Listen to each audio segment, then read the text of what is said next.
happy, right? Happy, happy, happy. Everybody's happy. Welcome, folks. Why don't we get show 243 on the road? It's breakfast time. Pancakes and syrup. Pancakes and syrup. Pancakes and syrup. It's breakfast time. Pancakes and syrup. Pancakes and syrup. Pancakes and syrup. It's breakfast time. Y'all know me as bitch with the beats. Guaranteed to rock hard just like the E. See the M-A-R-K-I-E. Ain't no other MC say like me. Every time I rock from here to Europe, you know I'm making pancakes and syrup. Yep, I rub my tummy. Yum, yum, yum, yum, yum, yum, yum. Pancakes and syrup. Pancakes and syrup. Pancakes and syrup. It's breakfast time. Pancakes and syrup. Pancakes and syrup. Pancakes and syrup. It's breakfast time. Eat 'em up, eat 'em up, eat 'em up, yum, yum, yum, yum, yum, yum, yum, eat 'em up. Eat 'em up, eat 'em up, eat 'em up, yum, yum, eat 'em up, eat 'em up, eat 'em up. Syrup, pancake syrup, yum, yum, eat 'em up, eat 'em up, eat 'em up. Syrup, pancake syrup, eat 'em up. Pancakes and syrup, pancakes and syrup, pancakes and syrup. It's breakfast time. Pancakes and syrup, pancakes and syrup, pancakes and syrup. It's breakfast time. Tell me I wasn't going. That's it right there. I don't hear nothing. Tell me you don't feel like having pancakes and syrup now. Right? Right.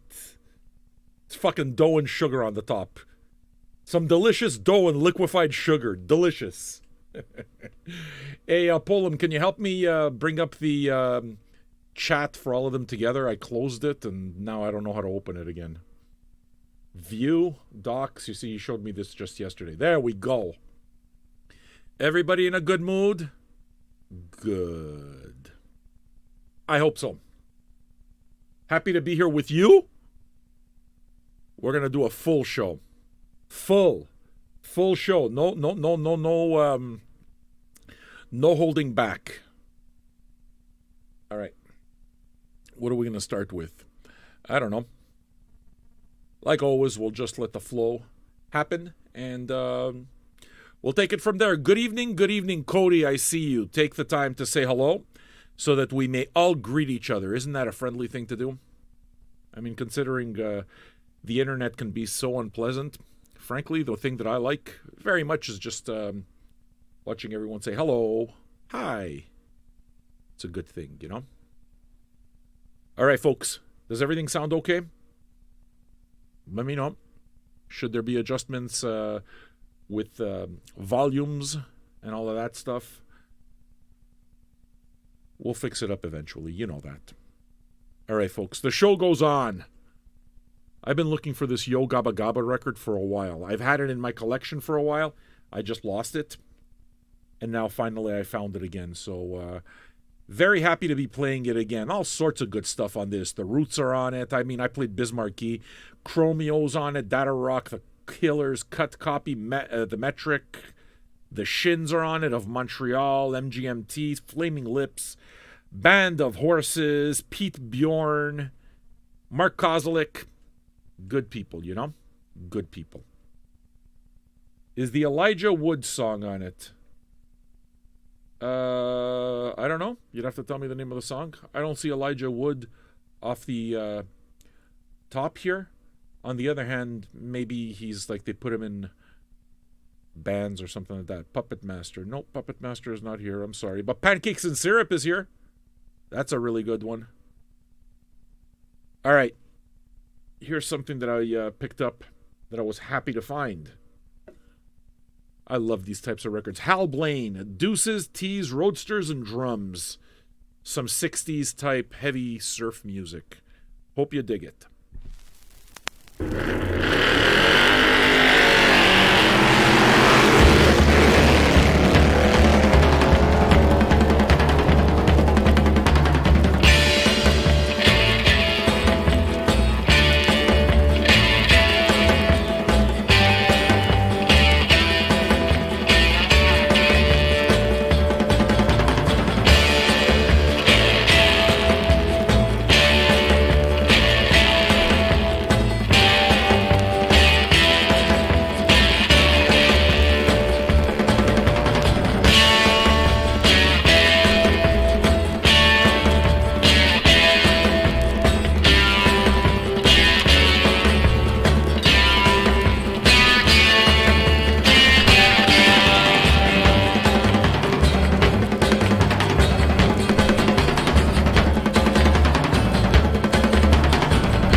Am I the only guy who likes all that kind of hot rod surf music from the 60s?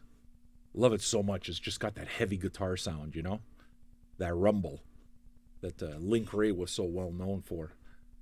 Maybe I should pull off, I should pull out some of my Link Ray records. That's never a bad thing. You guys always like when I play that. So, maybe we'll make that happen. So very happy to be speaking to all of you. Not sure where the show's going to go yet.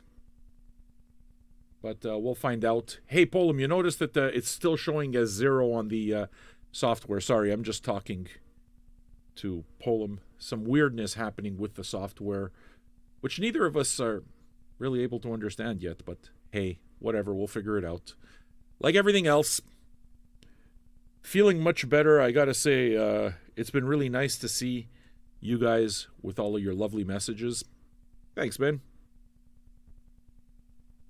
You know, a few of you came right out and said, so it's not gingivitis, right, Sam? It's like, no, I don't think it's gingivitis. I don't feel like, I feel way better. Never had a temperature. Did I worry? Yeah. Yeah, I worried.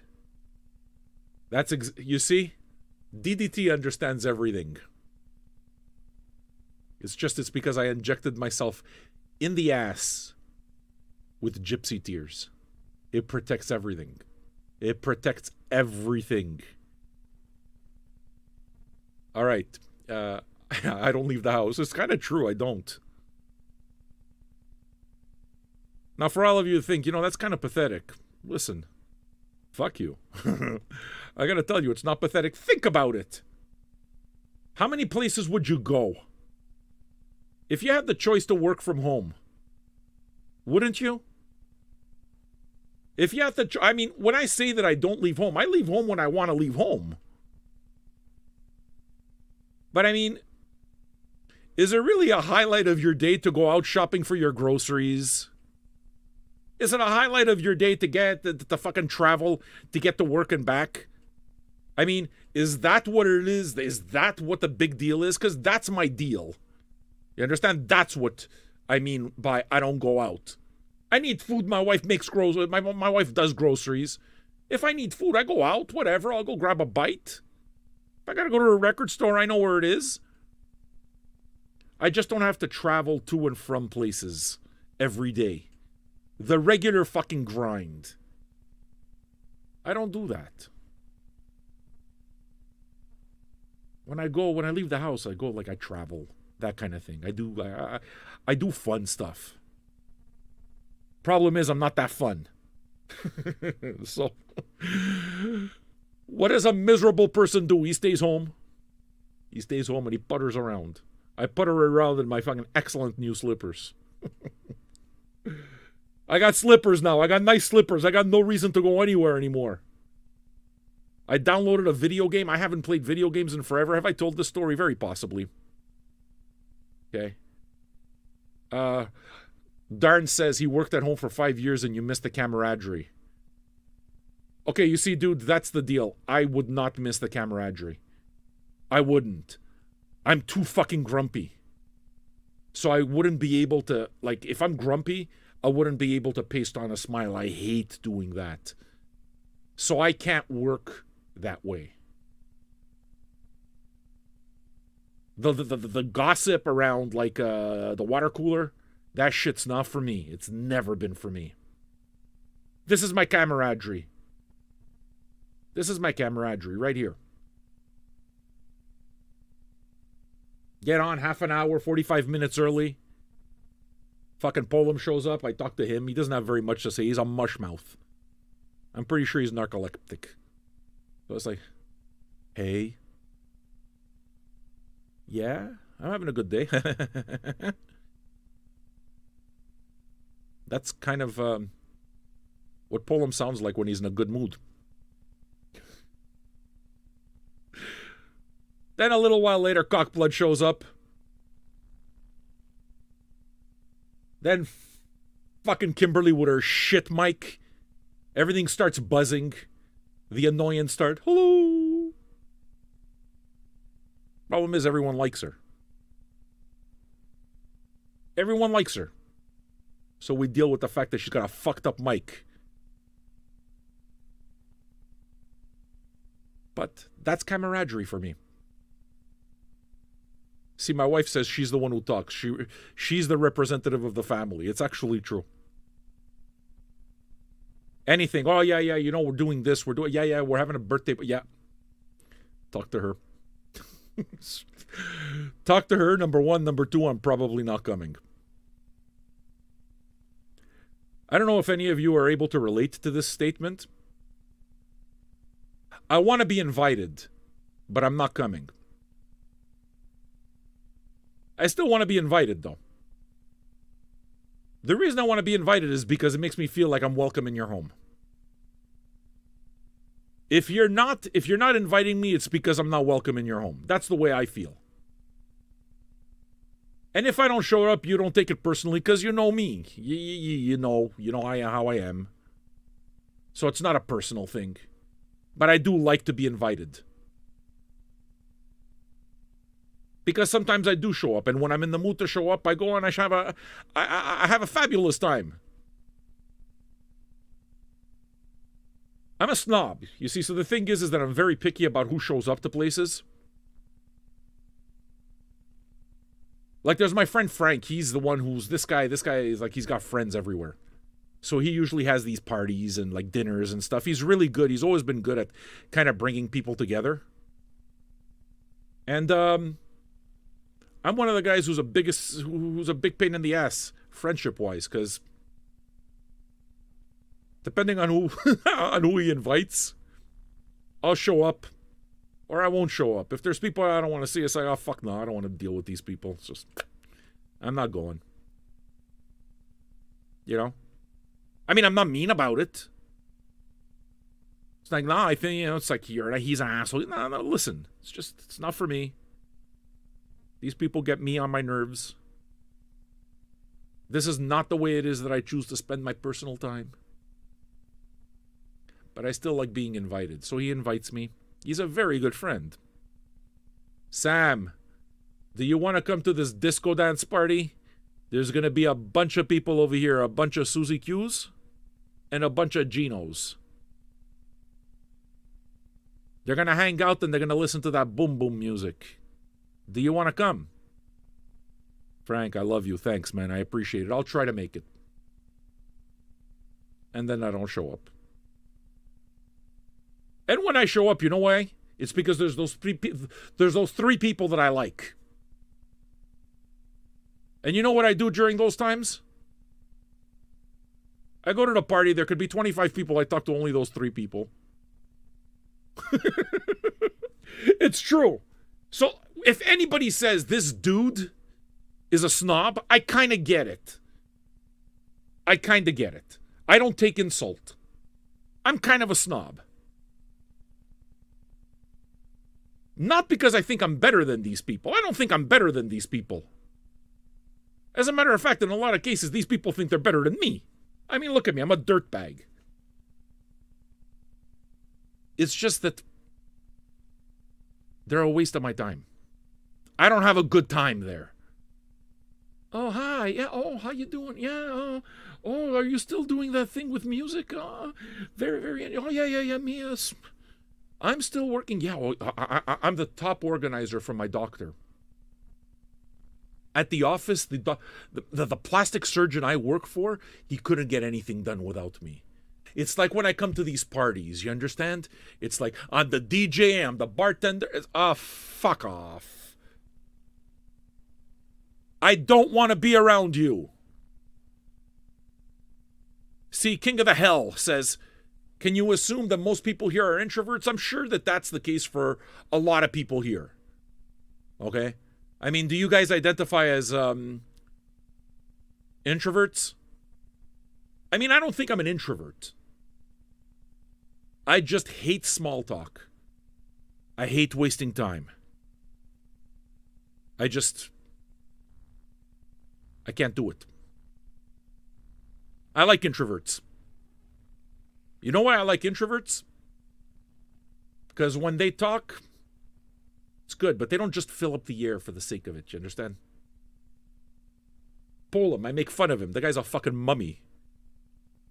I could go to a party with like 1,000 polems in the room. I'd be perfect. Bunch of fucking zombies moving around, mumbling. Doesn't matter. At least they're not in my face. Guy's a mushmouth, but that's okay. At least he doesn't talk very much. At least. They don't take up much space. They sit on the fucking couch. They drink their fucking cream soda.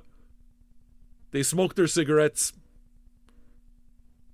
And we can sit on the same... We can hang out in the same 10 square feet of space and shut the fuck up together. It's a beautiful thing.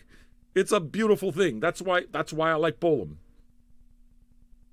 You think he takes offense when I say all of this? He knows he's a mummy. He's a fucking mummy. When he talks, his fucking words are all garbled. The man does not enunciate.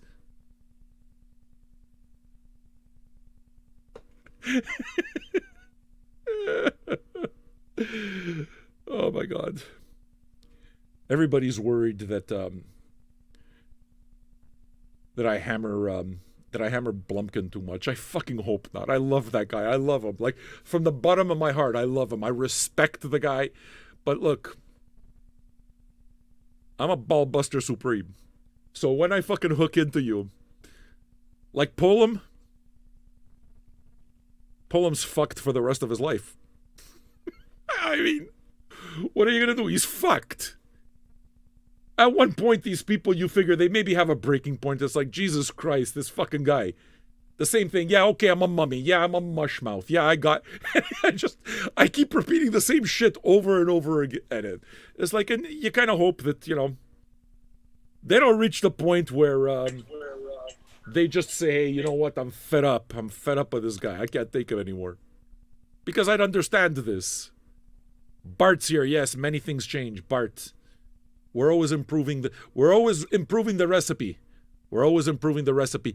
We are ever striving to be the new Coke. Because as you know, new is always better. See, my wife knows. My wife says it. Dre, Sam makes fun of those he loves. That's how I show affection. It's right. My daughter, I fucking hammer her. You think that Blumkin's had it bad? You think Poland gets it bad? My daughter's been getting hammered for 14 straight years. And it fucking drives her crazy. It does. She goes and she complains to my wife about it. Fuck, Mom, can you get him to stop? Like, he doesn't stop. Can you just please get him to stop? But you know what happens when I stop? She knows if I stop, I'm not in a good mood. So she gets all uncomfortable. It's like, Mom. And then she gets happy when I start hammering her again. So, you know what I'm saying? No, I don't need to refrain nothing. I love my daughter. That's it. People can fucking take my words and twist them however they want. Fuck them. If they even thought that, my mind would never go there. Rephrase. People, you need to fucking rewire your brain, fuckface, for even thinking it. And while we're on the topic of Pizza Boy, this fucking dummy, listen to me, this guy. He comes in, it's like I told you, he's like the puppy. It's like getting a new Labrador. You know, their paws are big. They fucking bounce around everywhere. They stumble up all over themselves. They get so excited. Tail wags, they piss on the floor. You know what it is? Have you had a puppy before? When they see you, they let go of a few squirts of piss. Because they're happy. No bladder control. That's that's Pizza Boy. This fucking guy. He kind of, you're very, very, very, it was, it was 13 minutes long, it was a fun, and he starts repeating all of the bits to me, and then what does he do? Sam, I cut the fucking thing, I cut the video, Sam. Hey, look, I put it in the Dropbox, I put it in the Google Drive. There's one thing, though, fuckface Harry. Have you looked at your email lately? I need permission to access the file.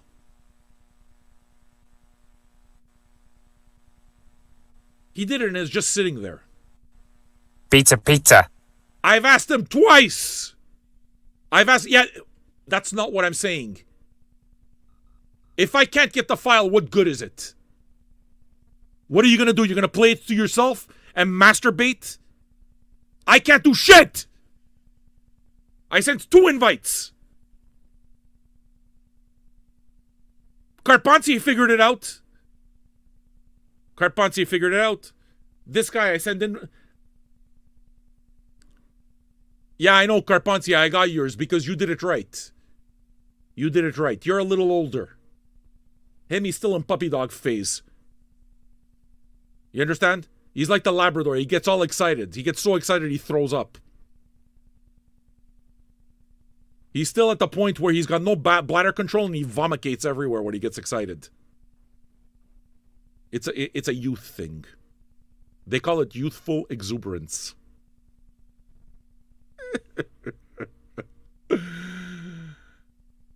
So, I mean, you know,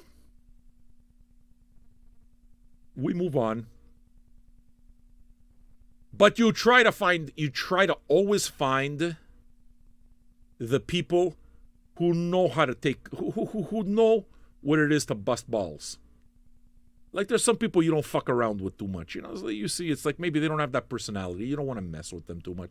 It's important. Basically, it's how you play. It's important to play with people right. You understand?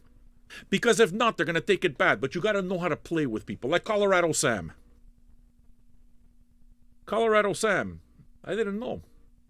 Colorado Sam, it seems this man probably likes to get his hair and nails done. Put on a wig every once in a while. It's okay.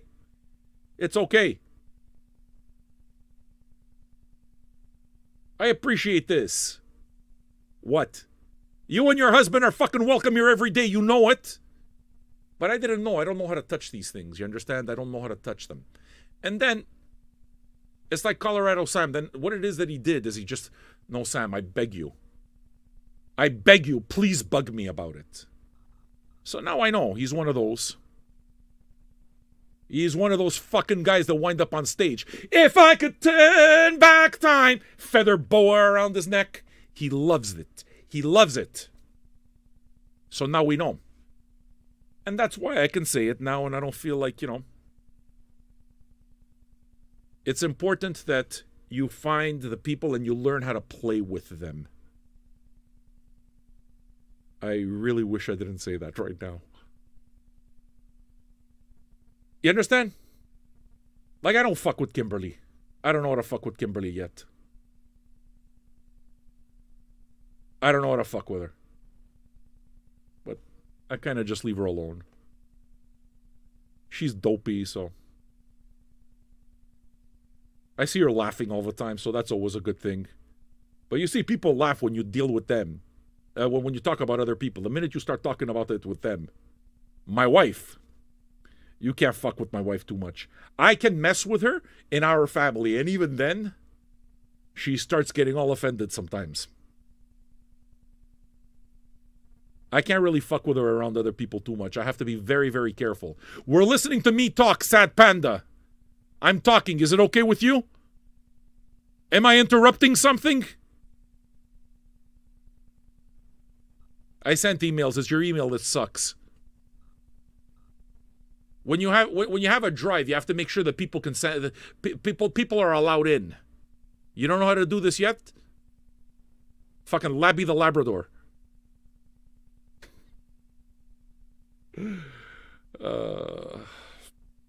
We're in a good mood. That's it. Look at that. Sad Panda, you've been here a while, eh? You've been here a while. It's very clear. Already, sir. Sir, and thank you. I gotta tell you, I don't understand this sir and thank you. Why do people call me sir? I don't get it. Sir.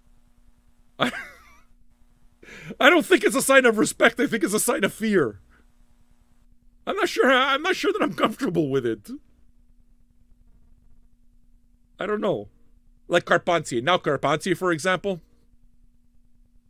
I'll hammer that guy fucking merciless.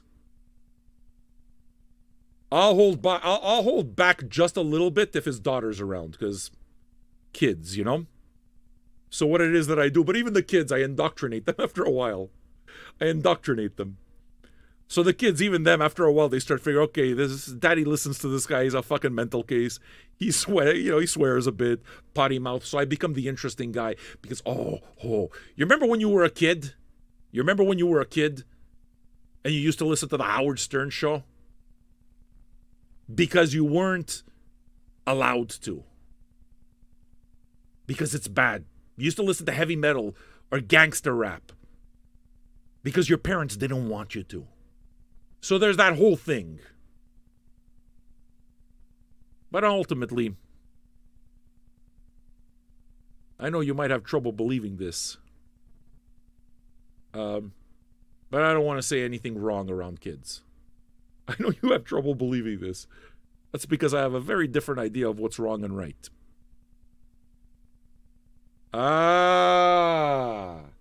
So Labby the Labrador figured it out. Oh, now I should have access. So in other words, what you're saying there, Pizza Boy, is that it's your fault. Repeat after me, Delaney. I'm a very bad dog. Nyuk. I'm a very bad boy. Repeat after me. Now go get me the newspaper that I'm going to beat you on the snout with. And try not to piss yourself on the way.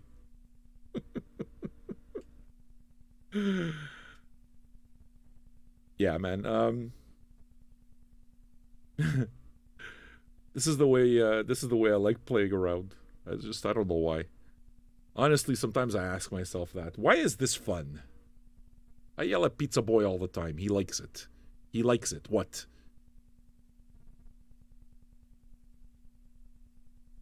All right, I'll continue this stupidity a little later. Let me play you another song, okay? Let me play you another song. Are we ready to listen to some rock and roll? I hope so. I am. We've already got 2 requests lined up. I got them. I'm just going to kind of get myself into a vibe a bit before we start going that route. But know that I am very happy to be here with you. And, yeah, man. It actually gives me a tremendous amount of love and purpose to know that you guys... I know that you guys know I'm fucking with you. I know. It's awesome. Like, I wouldn't fuck with Super Laugh Hard. Because you could see he's a little too happy. So the guy's probably got mental issues. So you don't know if all of a sudden at one point he takes everything okay and at that one point he's going to fucking snap. And he's going to stab me in the neck with a pencil. And then he's going to cry. Because he wish he didn't do it. He's one of those. I mean, I'm not a fashion expert, but if I had to guess one person who listens to the show who's probably been fitted for a straitjacket, Super Laugh Hard kind of comes to mind. But, you know. You're the best, dude. You're the fucking best. All of you, man. All of you. You should absolutely know that if I didn't like everybody here, you'd be gone. Anyone who's been here long enough knows that. If I don't like you, you're gone. And you're allowed to be gone. And I'm allowed. Because this is my fucking living room. You're all in it and you're welcome in it. But that's the point. You're welcome. You see, Colorado Sam understands. Fruitcake understands. I gotta find some good name for Colorado Sam. Don Rickles. That's exactly right. That's exactly right. Queen Bee. Her aggressive shit. I like her. She's nuts. I've had girlfriends like you. I know what you are. Probably meet her. She's fucking super hot. When you're in bed, he's the one doing the crying because she's the one doing the choking. She's one of those. I love you! I love you! She's one of those. You could see. What, you're telling me I'm wrong, Queen Bee? You know I'm right. Oh, yeah, I really like it. You know, fuck, I love scratching. Yeah, but scratching doesn't mean fucking ripping somebody's backskin to strips. It's not the same thing. It's not the same thing, Queen Bee. You don't understand limits. Somebody teach this bitch a fucking safe word. She doesn't understand stop. I think I can't breathe.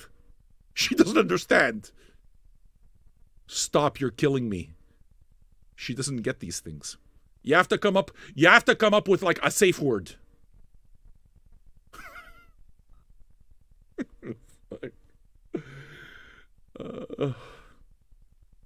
But you know why it is that I'm able to say all of these things, Queen Bee? Because I actually do know your type. I think I do. And your type can deal with somebody fucking telling them the way I'm telling them. It's so in my experience. Like, I have friends like you. That's basically the deal. And like, I hammer them all the time. My favorite girlfriends are the ones that I could fucking hammer. A girlfriend, like, I mean friends type of thing. My favorite girlfriend is like, Natasha! I can destroy her. And she loves me for it. I once called her a cum dumpster. I still kind of feel bad because you're not supposed to talk to people like that. But the first time I met her, she talked about administering formaldehyde on someone before going to town on him. So I figure, listen, I mean, if you're going to open that door, I mean, if it's going to be that kind of a party, I'm going to stick my dick in the mashed potatoes. You understand this, right? Is it me?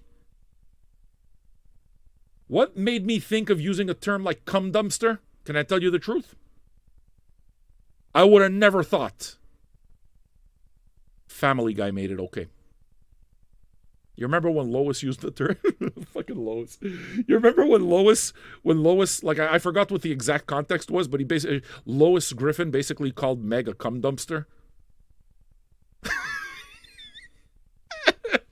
Fuck. But the thing is you have to make it you have to make it work. That's what's uncomfortable.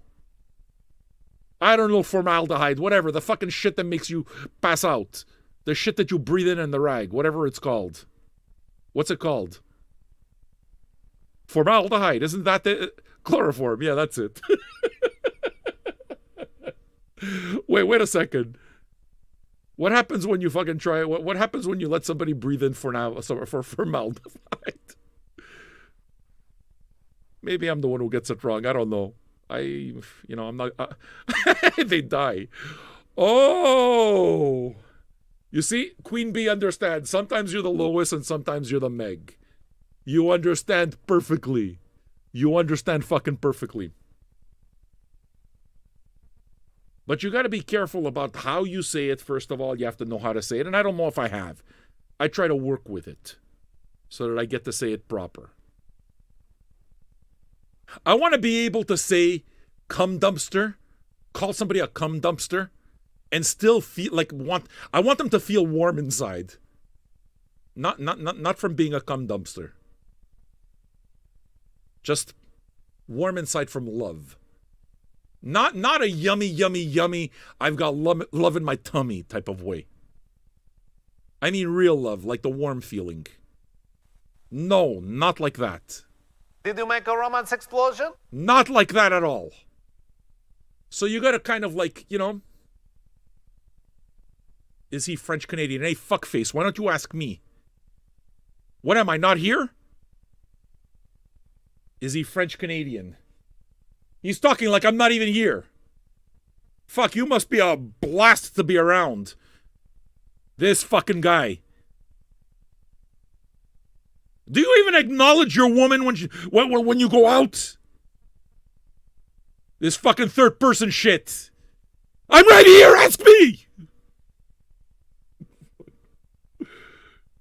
Listen to me, Joe in a box. All right? You're going to have to become a patron. You're going to have to become a... You see, the poster of Felch Lives, that's exactly the deal. You're going to have to become a patron because you're not going to be Joe in a box soon. You're going to be fucking Joe Jbata for rapport. That's what you're going to be, Jbata for rapport. I'm going to toss you out. I'm going to toss you out, Joe in a box.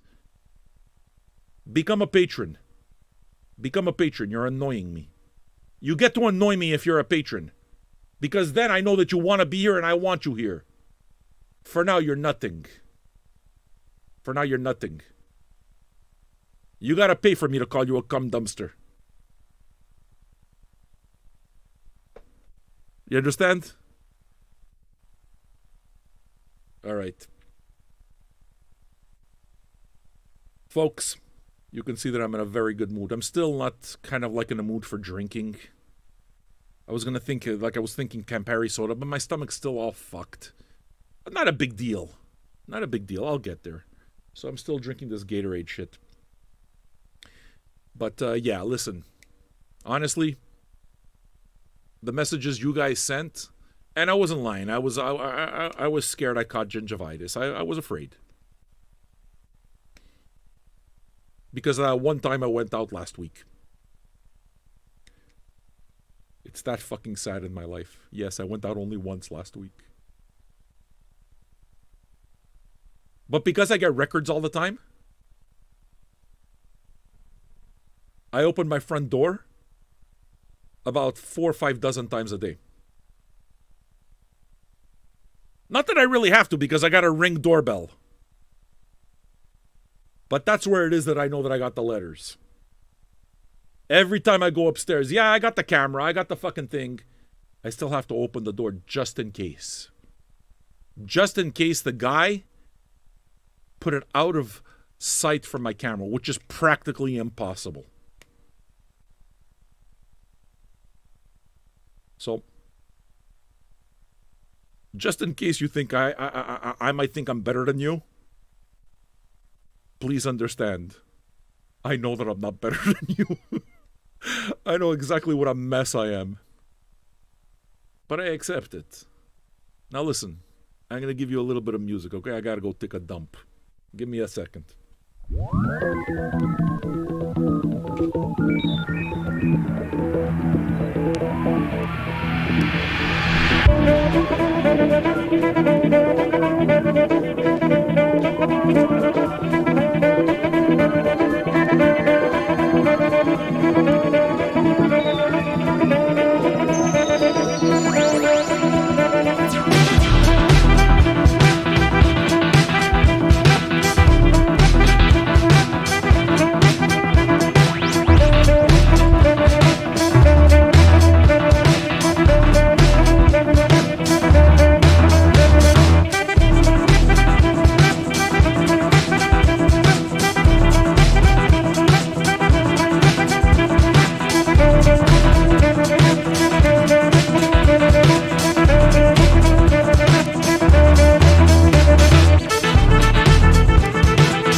I would have liked if that song was about a minute longer.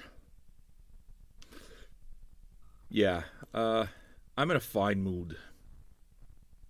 Just happy to be here with you guys. That's it. That's enough, man. Listen, you know what the opposite side, the flip side of being a snob is? I have high standards. I don't suffer assholes. I don't. So basically, if you're here, you're not an asshole. Because my general rule is that I try to be around people who are better than me. I try to be the biggest asshole in the room. It gives me something to work towards. It gives me something to work towards. You understand? So, we got so much good music to play. Oh my God. Oh my God. Oh my God. Gabby, we've learned a lot about you since you've been around and stuff. I've noticed we've learned like a whole lot about you. What it is that we've learned about you is that you've had a very traumatic childhood. Your brother fucking destroyed you. This fucking guy, you know what she told us yesterday?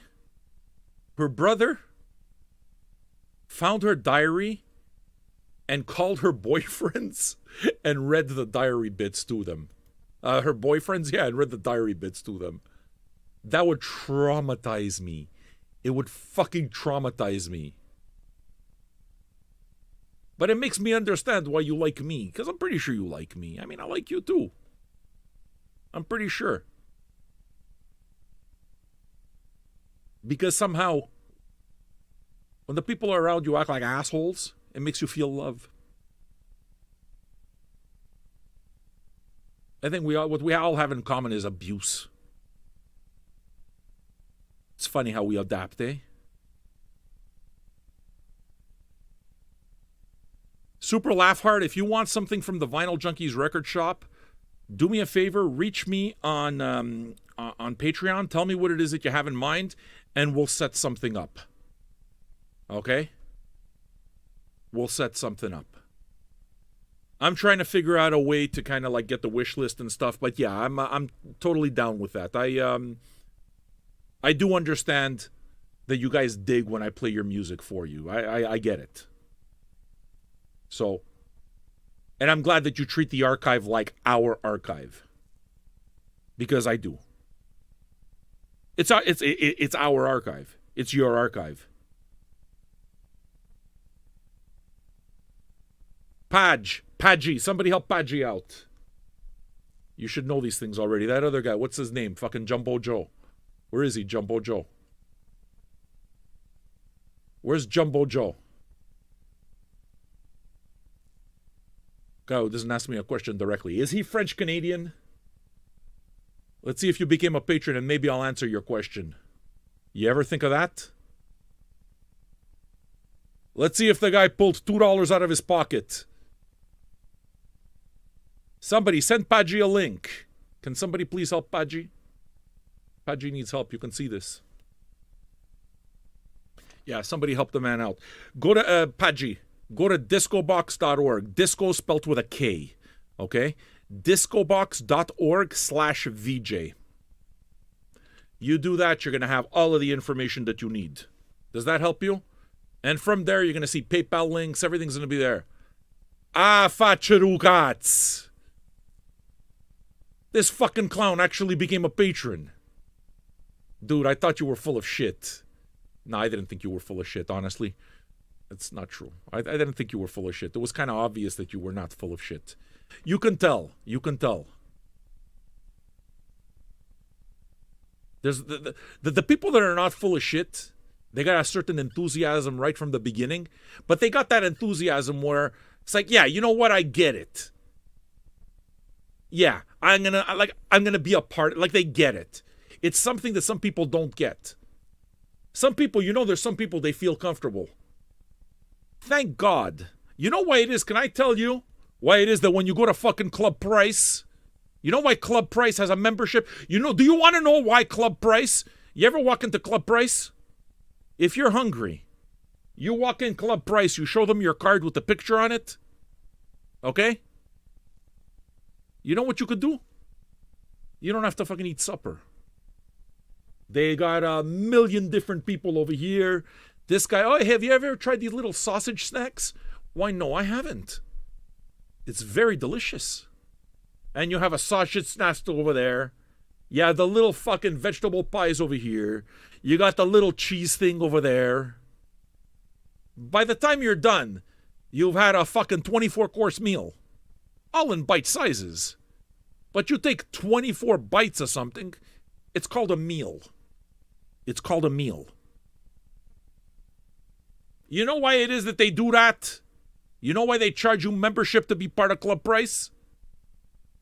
No, it's Club Price is Costco. Club Price. It used to be called Club Price. Did you know that? Club Price. You didn't know, eh? You don't know the invites. No, Joe, what it is that I'm gonna do is I'm gonna tell you what you are. You just hang out. I'm gonna tell you right now what you are. Are you paying attention? Listen to me. You know why Club Price has to charge the memberships? You want to know why? Because if not, they'd have every fucknut who doesn't spend money on nothing and feels comfortable taking everything that they can for free, showing up. They're all gonna fucking come in and they're gonna, oh, well, I mean, why should I buy groceries? What I'll do is I'll just fucking walk the aisles of Club Price and I'll just eat the samples. I don't have to do groceries. I'll just walk into Club Price and I'll just eat the fucking samples. That's it. I do that, I can cut my grocery bills to about $12 a month. And that's what these guys, they're fine with that. And that's what would happen if Club Price didn't have membership charges. You'd have all these fucking deadbeats walking in.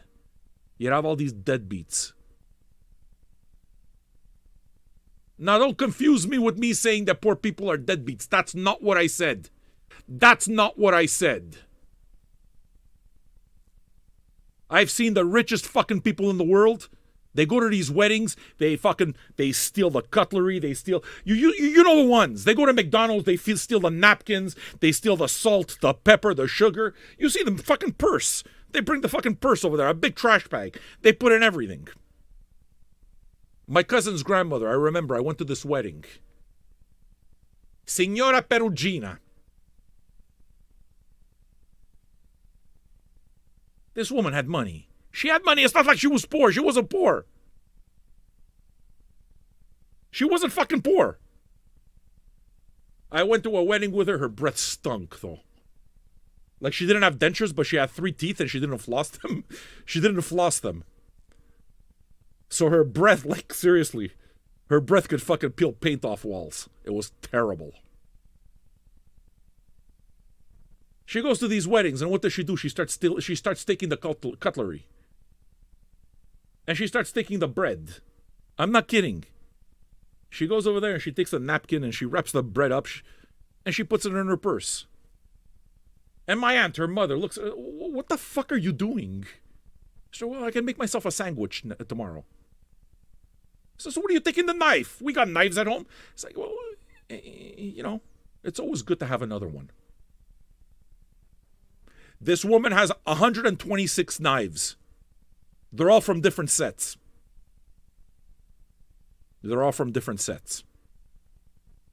She doesn't have a full set of fucking anything. You understand? When you go to a house, hey, Sam, do you need a napkin? Yeah, I need a napkin. And they fucking pull out the Wendy's napkins. It's okay if you have one napkin. Because sometimes they put 3-4 napkins in the bag. You use one and you keep the other 3. That makes perfect sense. I understand this. But when you see them pull out a fucking thing of Wendy's napkins like this, That's another thing. That's the person who went to the Wendy's with the Glad bag. With the fucking Glad bag. You know the ones with the soda fountain? You know the soda fountain people. You know the soda fountain people. They go over there and they order the smallest soda. But they stay inside the McDonald's for 5 hours with their laptop and free internet because they're writing their book. They're working on their novel. Oh, I'm punching up a script. And they don't buy anything. They just buy that one fucking cup of soda. And they fill it up at least 7 or 8 dozen times. While they're working on their novel. Oh, don't worry. I won't have to do this anymore when I break it big in Hollywood. You know the types. Don't pretend like you don't know. You go to the coffee shops, they're already fucking sitting there, 6 o'clock in the morning. They're waiting in line. With their MacBooks. You had money to buy a MacBook.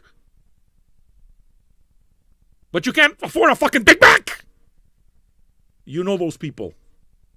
So what I'm saying to you, Frank, is that you're not one of those people. Joe, whatever the fuck your name is. You're not one of those guys. It's obvious that you're not one of those guys. Because you can tell by the way they joke. You're right, the sugars. The fucking sugars. And those sugars, they all have the coffee stain on it. And it's all hard like a rock. You go in there fucking... They got ketchup packets everywhere. I mean, you know what I'm saying to you? You know those people. Those are the people I don't want. And you can tell those people. You can see them coming from a mile away, those fucking people. They don't think that you can see it. But you can see it. Or what they do is they count on the fact that you're going to be too polite to say something. And then they meet me. And then you guys, you meet me. Because you see those fucking napkin people come in over here. The napkin people, the fucking sugar people. They eat the breadsticks and they don't ever fucking buy anything off the menu. You know those people. And I just say it. For your entertainment. Thank you very much. So Frank, Joe, whatever your name is, you're not one of those guys. It showed that you weren't one of those guys. You said okay very quickly. That usually means you're down. And it's with that we got to say hello to people. Are you ready to say hello to people? Cockblood. This guy connects, disconnects, all sorts. He's always disconnecting to the computer. Yeah, we got to say hello to some people. We got to say hello. Let me punch up the names. Darns, do you have a computer? Do you know how a web browser works?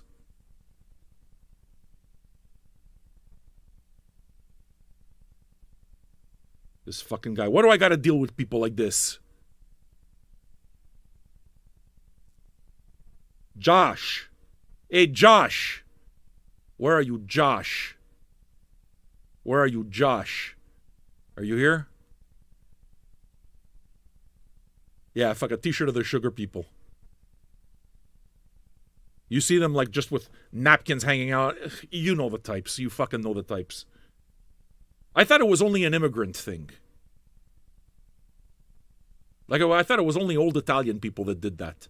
And then I realized that, no, there's a lot of people that do that.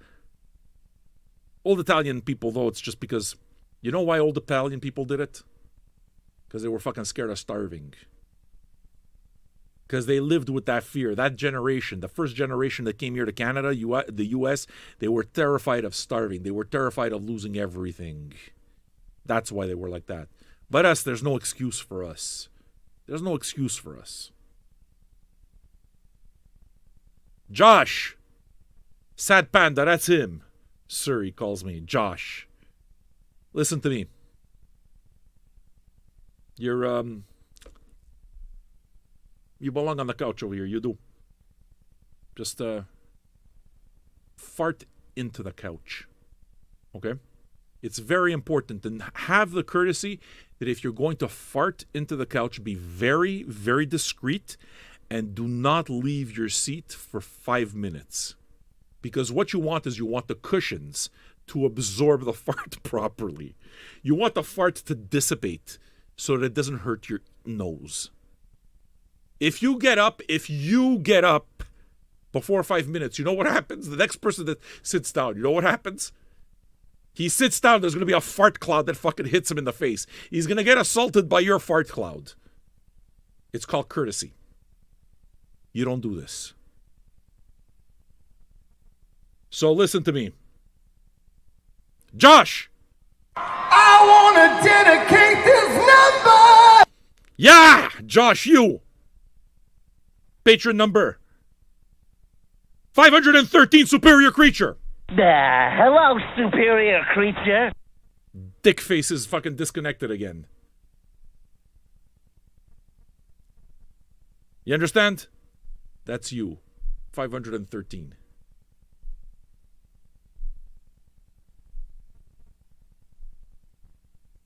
Jake Wynn's cat's a moron. You give her wet food, she loves the expensive wet food. She eats it too fast and then she barfs.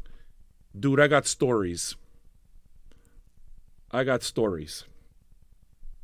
Let's say hello to 514. Where is he? 514, believe it or not. Joe in a box. Joe in a box, he calls himself. I'm not really sure what that deal is all about. Why a box? But, Joe, as far as I'm concerned, you're welcome to my couch. You show up when you want to show up. You hang out. We have a good time. We have a few laughs. If you're gone for a while, trust me, we're going to miss you. And when you come back, people are going to remember. It's like, God damn, you're back. You're back. We're happy to have you. I woke up to a pile of vomit today. This big pile of vomit. I cannot clean vomit. Because if I try cleaning vomit, I'm going to vomit on top of it. Like, I can't. And, like, you hear me retching. So, my family knows that I have a very delicate stomach when it comes to this stuff. I can't clean up diarrhea. I can't clean up vomit. Because I'm going to explode into a diuretic rage myself. So they know it's not because he's trying to be lazy. They've seen me retch. They've seen me do it. I woke up this big fucking pile of yellow vomit. It was like the food. You know how the food is brown for dogs? The food is brown. But then you know when they fucking vomicate that yellow shit?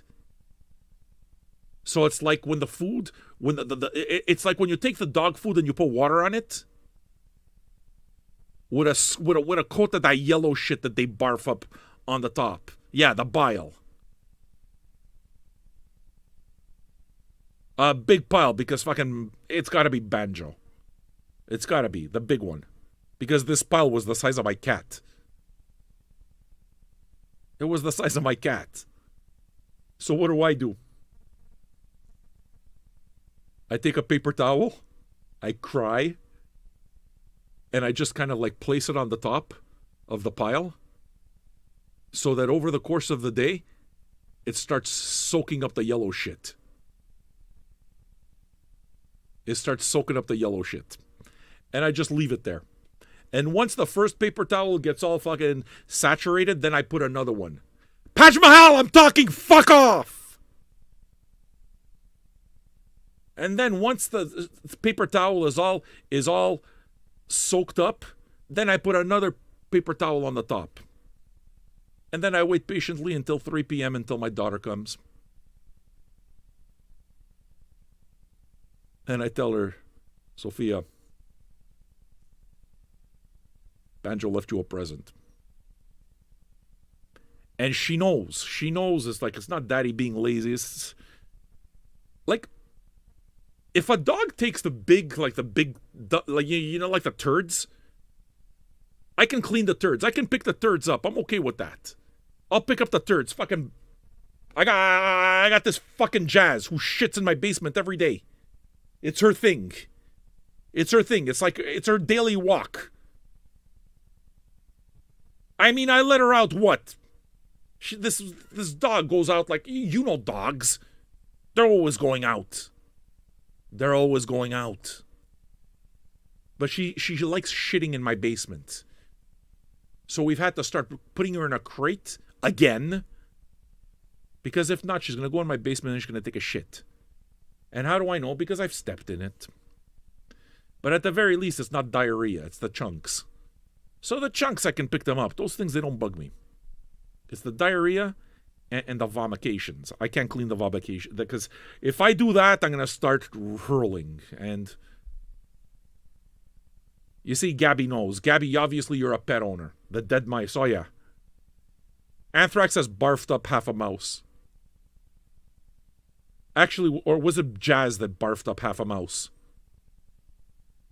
These animals, they're disgusting. Like anthrax, like kill cats, you know? They like killing things outside. So, he leaves me presents. So we wake up a dead bird, a dead snake, a dead mouse, dead things. Dead things. Every time he wants to go out, dead things. He comes back with dead things. And then he barfs, and there's half a mouse. 15 minutes later, Jazz barfs. There's the other half. Why do I have these animals in my house? This is true. We have a plastic bag outside with half a mouse in it. What do you think I'm lying? You think I'm lying? Right now, outside my house, there's a plastic bag with half a mouse in it. How do I know it's half a mouse? Because Jazz ate the other half. How do I know that Jazz ate the other half? Because she barfed it up. She barfed it up. And they know that once the mouse is all destroyed like that, I can't clean it. I can't clean it because I'm going to vomicate on it. I can do it only... Like, if the animal was whole, I can do it. So anthrax has killed squirrels. Anthrax has killed bunny rabbits. I can throw those over the fence. Like, you grab it by an ear, you grab it by a leg, and you just like... And I can throw it over. That doesn't bug me too much. But when the animal is half digested, I can't do it. I can't do it. It makes you wonder, why do we have pets? Why do we keep them? Like, I know that these aren't experiences that are only for me. I know that you guys have the same experience. Joe, you're already beginning to piss me off. If you want a request, pay for the fucking request. You just got here. Sit down. Have a fucking cream soda or something. Have a cream soda. I'm telling a story. All right. What are we, in a hurry? I should stop talking? Like that fucking clown. Less talking. He left because I was talking too much. Less talking and more music, talk and music.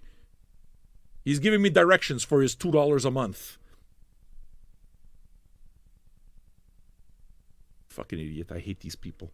Listen to me. Where are you? Joe in a box. Listen to me. First of all, if you're going to ask requests, learn how to do it. Okay? You're here. You got a place on the couch.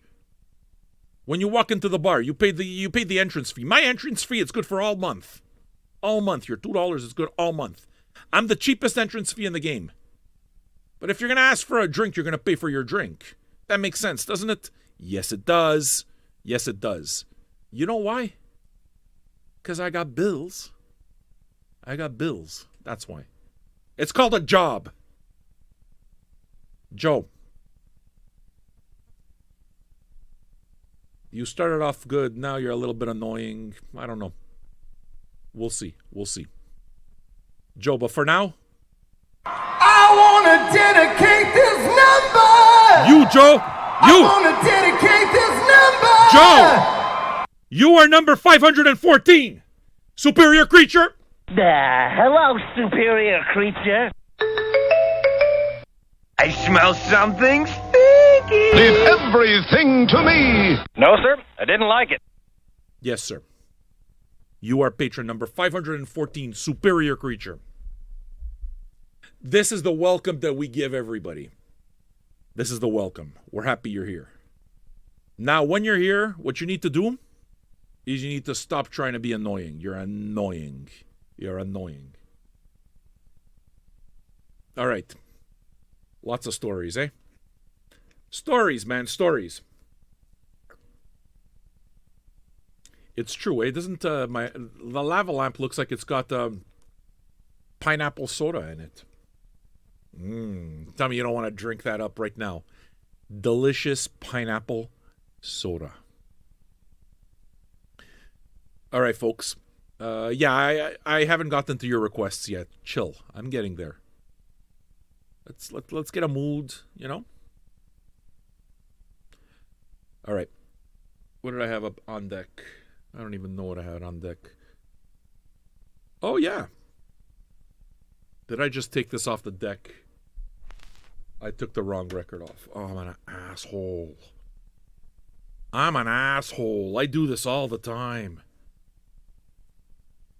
I should make a point of not taking off the record before I start spinning it, because it's just, I always take off the record that I'm about to play. I did it again. It's like at the regulars. This fucking moron did that yesterday a few times. I was like, yes, I did. Yeah, I know. What? I don't know. I know. I know.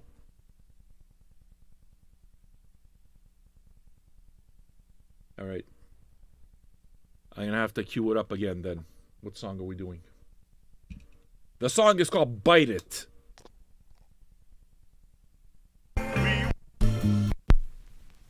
Bite it.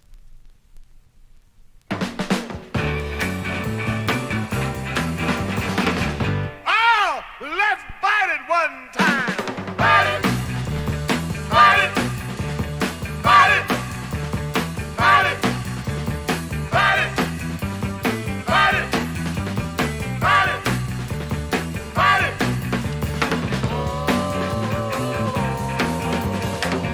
Ah, let's smell it one time now. Smell it. Smell it. Smell it. Smell it. Smell it. Smell it. Smell it. Smell it.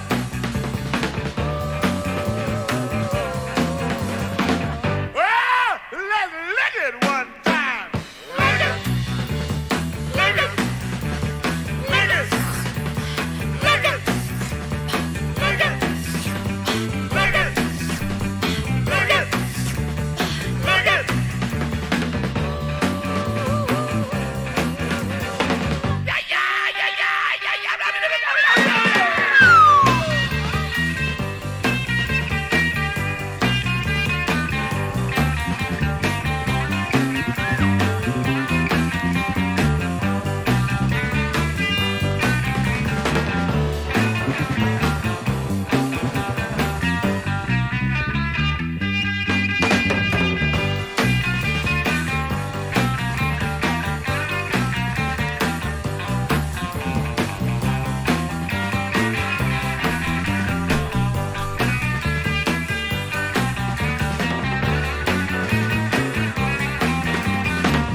Ah, let's chew it one time. Chew it. Chew it. Chew it. Chew it. Chew it. Chew it. Chew it. Chew it.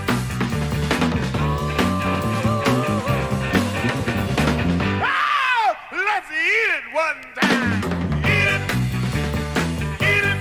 Eat it. Eat it. Eat it. Eat it. Eat it. Eat it. Eat it. Eat it. Eat it. Eat it. Eat it. Eat it. Eat it. Eat it. Eat it.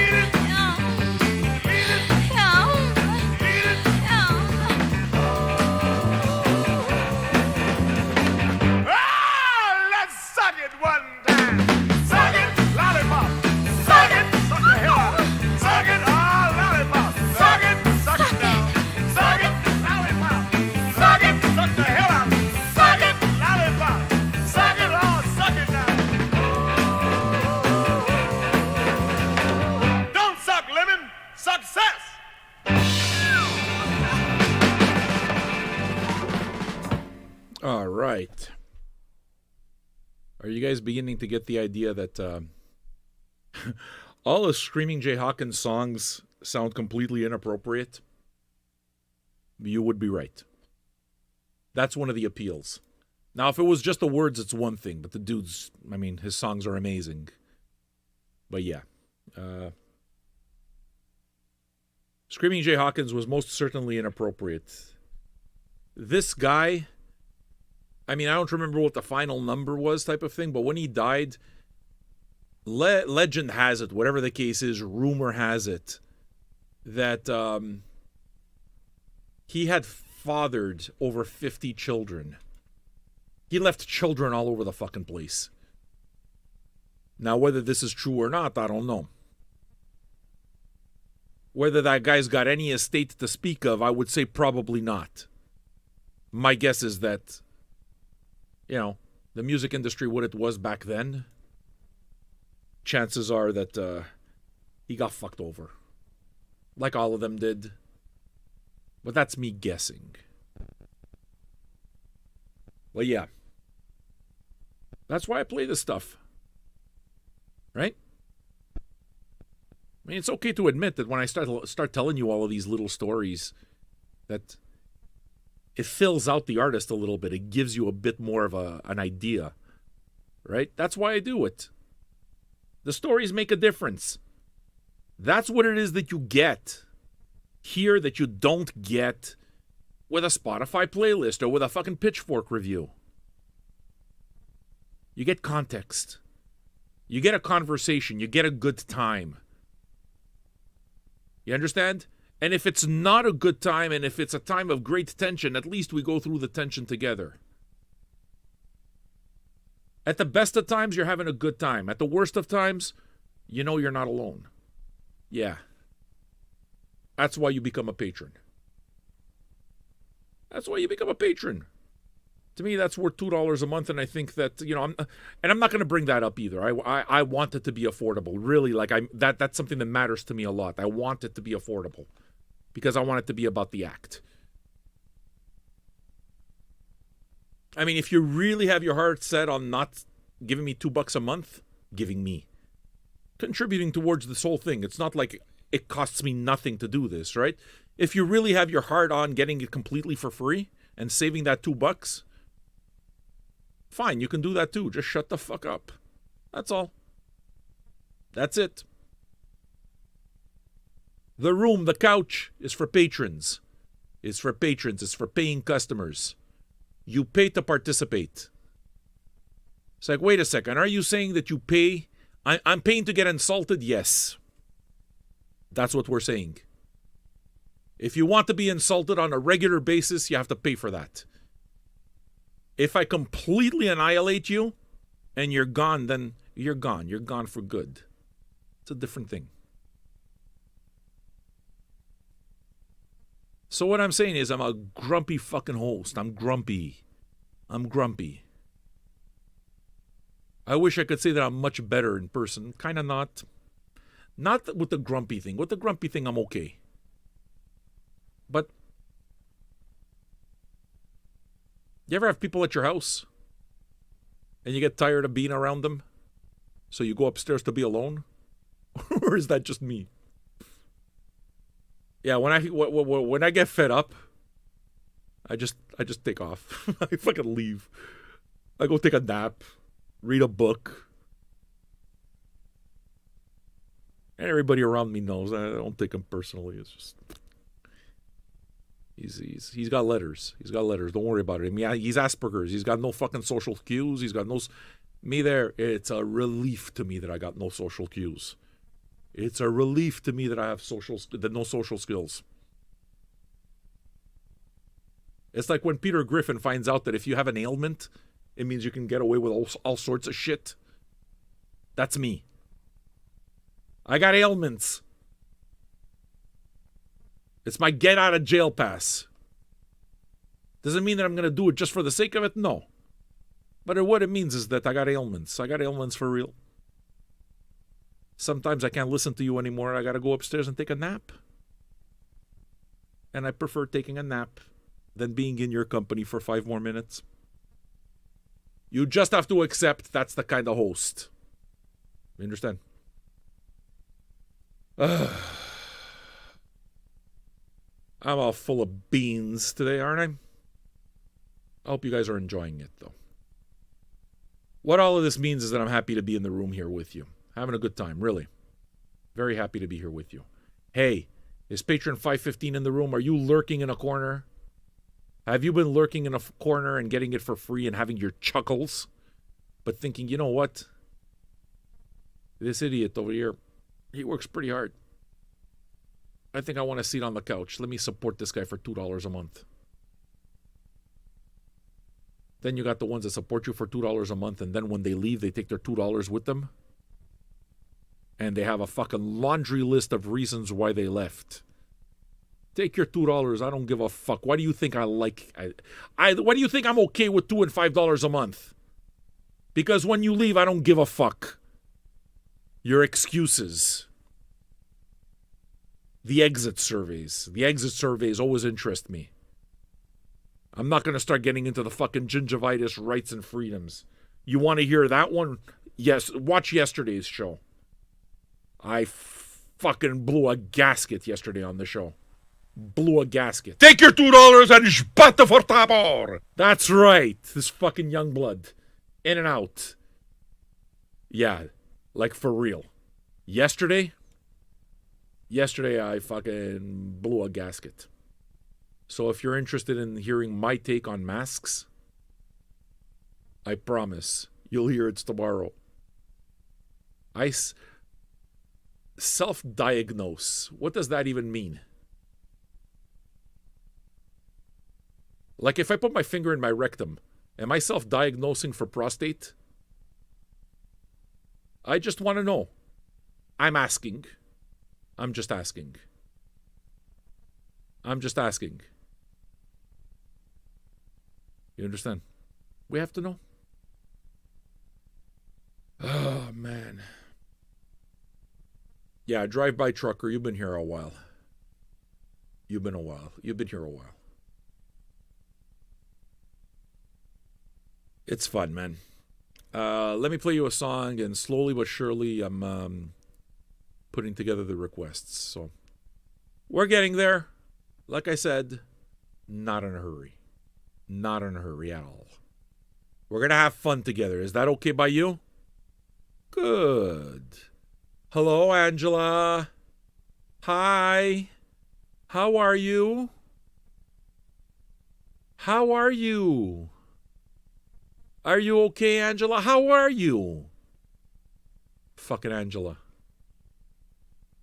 I'm glad she talks to my wife. She doesn't shut up ever. Like never. When she talks, they got 4 cats.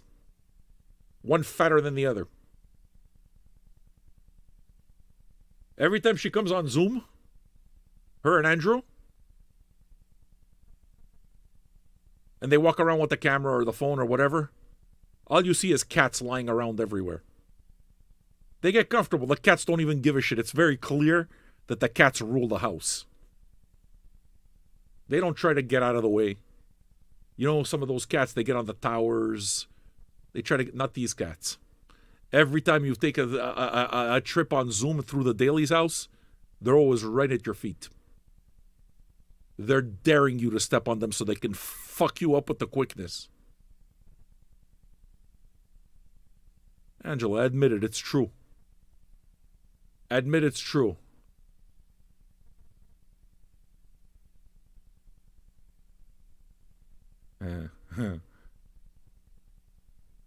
See, Angela learned something.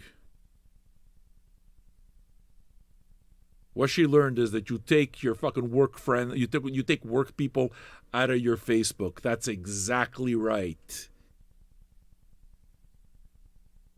Your work friends, they're not your friends.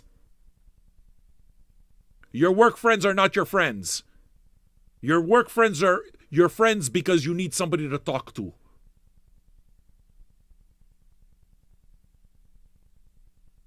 You understand?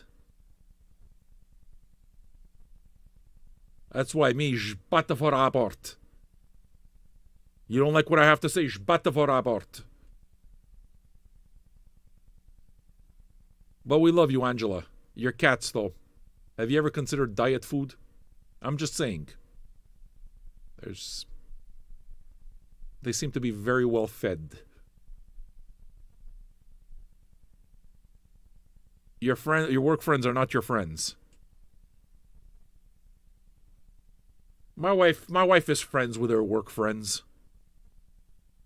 She's friends with her work friends. And I tell her all the time, your work friends are not your friends. You do what you want, but your work friends are not your friends. Maybe it's me who's being pessimistic. I don't think so. I don't think so. Just... Oh, also, your employer's a dickhead. That's another thing. But... All right. I think I was playing music, right? So there we go. Let's play some Exodus.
Those are the breadstick people.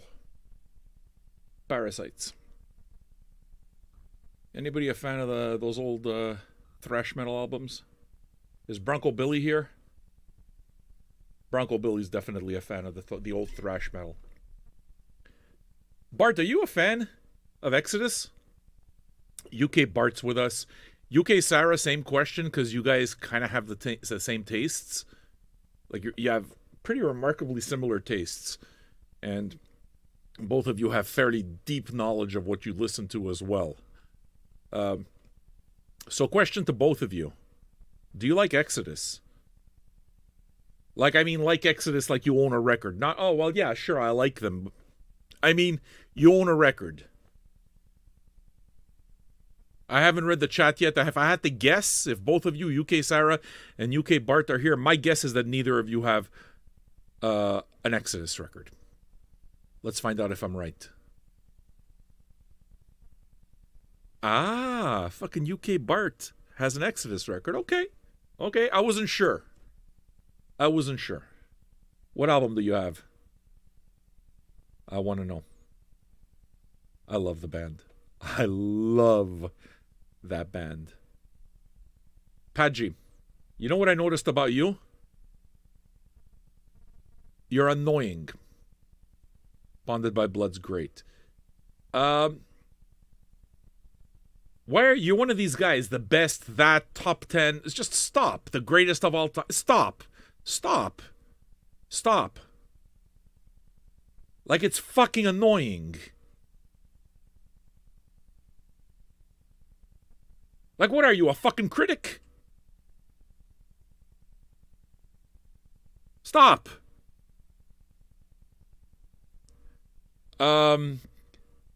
Jake Wynn has their live album, Another Lesson in Violence. I don't have that one. You're annoying, dude. Doesn't mean I don't like you, no, but it means I can't fucking handle it. Stop. Just stop. Read the fucking room. Learn. Learn a bit. Sky. I'm not going to put up your shit for $2 a month. You know that. All right. We're going to start in on the requests. Gabby D talks about her psychiatrist because, of course, she's got one of her psychiatrists. Exactly. She's got a whole team. Like anybody in this room is surprised. One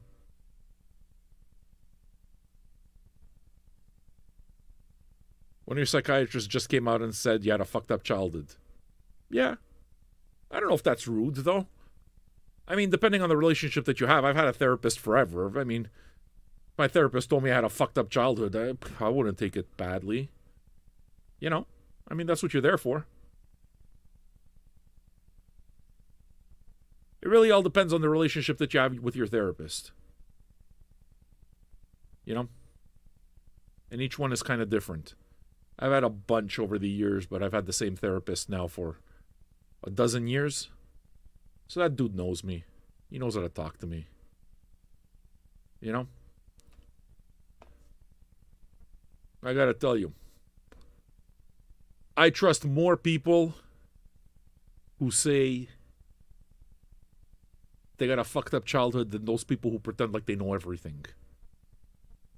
Those people, those are the ones I don't trust. I don't know what your request is, dude. I don't fucking know. I'm looking through them. Stop.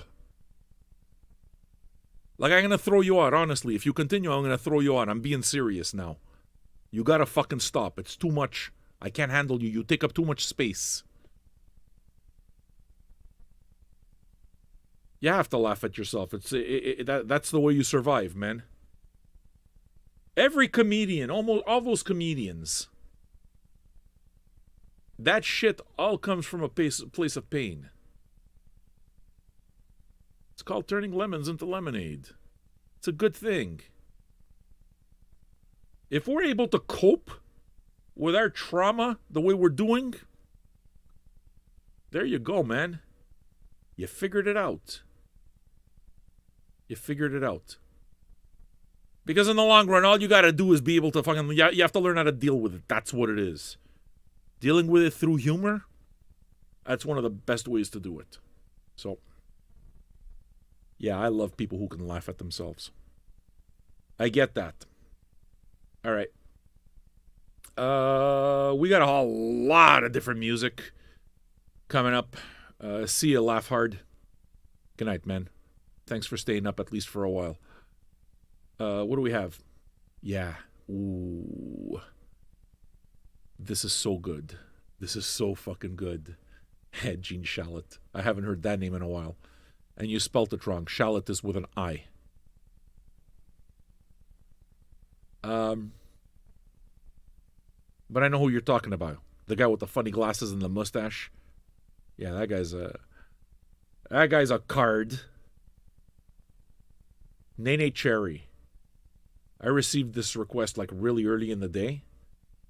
I like getting the requests early in the day. It's kind of like it allows me to prepare. And actually, when I get a request like this, it kind of like guides me a little bit and say, okay, you know, how do I start the show? How do I try to like play some songs and maybe you'll go around and say, hey, you know what? You know what would be a good thing to follow up with Nene Cherry? I think that if I played Exodus, it would follow up the transition between Exodus and Nene Cherry would be seamless. You understand?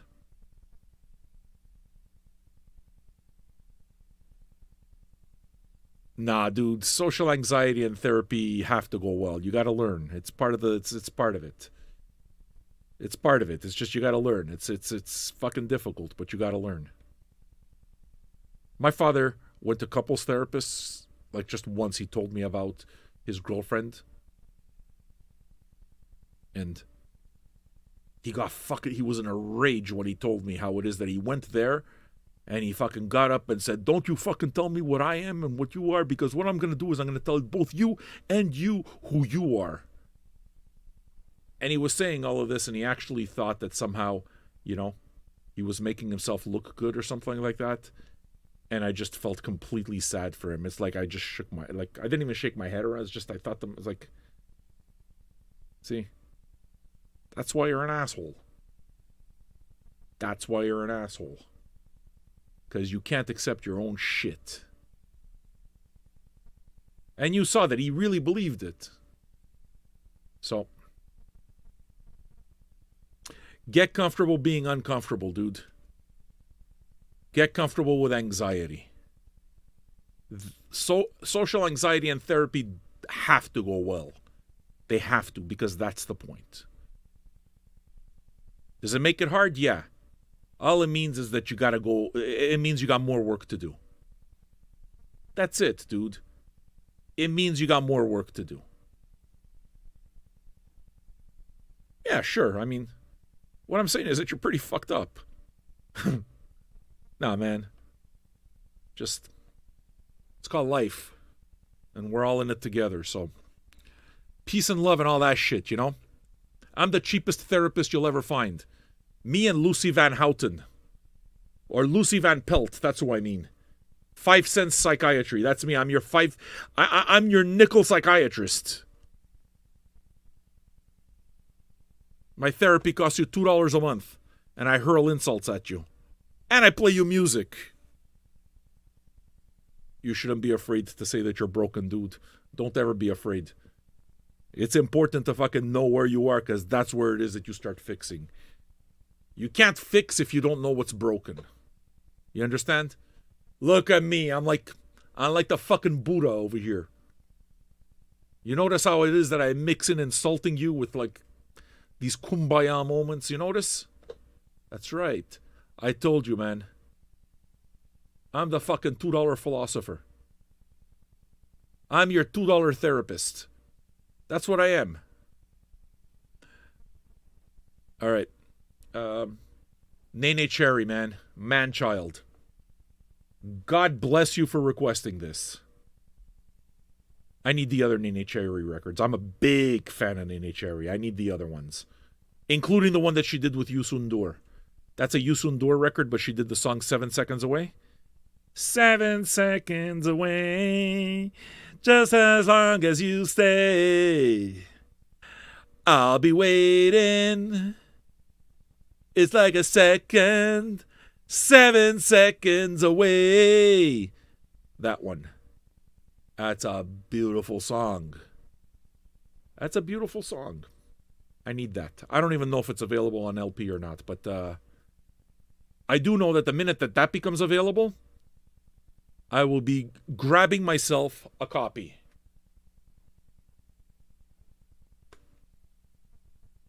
All right, folks. No, actually, I'm not Lucy. I'm Charlie Brungeon, and Lucy's holding the football, but I laugh about it. But I'm also Lucy. I'm the $2 psychiatrist. I'm one of those guys. I should make a shack outside. Sell lemonade on the side, too. I'm one of those. Yeah, man. Man-child. That's what my wife calls me every time I get sick. You know how it is that I got all upset yesterday? Gingivitis. I thought I had gingivitis. I was afraid. I'm not sure if I'm a hypochondriac. I don't think I'm a hypochondriac. I think I'm... Is being scared of dying... I'm not scared of... Yeah, I'm scared of dying. I'm scared of dying. Is being obsessed with dying a hypochondriac? Because it's not diseases I'm scared of. It's death. I don't want to die. Not now, at least. I mean, I'll accept when I die. When it's my time, it's my time. I accept that. But, does that make me a hypochondriac? I don't think so. Long fucking line of hypochondriacs in my family. Long line of hypochondriacs.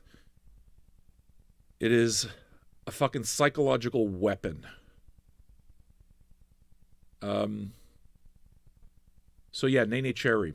The reason I'm saying this is because my wife, a few days ago, you guys saw I was under the weather. I wasn't feeling well or anything, and chills. I went from chills to being on fire. I didn't know what the hell was going on, you know. And I came close to just like actually not doing the show, but I pulled through. The streak, the Iron Man streak, is still going, man. And anyway, all this is to say, my wife, what's your symptoms and all this, right? She checks my temperature and she saw, Andre, I'm fucking dying. My feet are like ice cubes. Please put socks on my feet. Please, Andre, can you put a blanket on me? I know a lot of you are saying, what the fuck's wrong with you? You can't put blankets on yourself? Listen to me. You do things your way and I do things mine. That's it. So all of this, and it's like, yeah, Andre, I don't know. I'm scared. I got fucking gingivitis. So she puts that thing to my forehead. You know the fucking gun thermometer? She puts it to my forehead. 36.7. You're fine. That's Celsius. You're fine. So I start saying, oh, fuck, okay, forget it. He's got a man cold. She turns to my daughter. He's got a man cold. Like I feel sick. And they're laughing at me. You know what I'm saying? Necrophobia is fear of dead corpses. It's like corpses. A different thing. I think. I don't know. All right. So yeah, this song, Man-Child, is dedicated to my wife, who made fun of me a few days ago when I was feeling really sick and thought I was dying of gingivitis.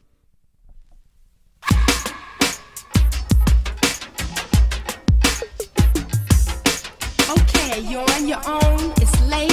Your girlfriend is on another date with the hero in your dream. Turn around, ask yourself, so you think you're gonna win this time, man-child?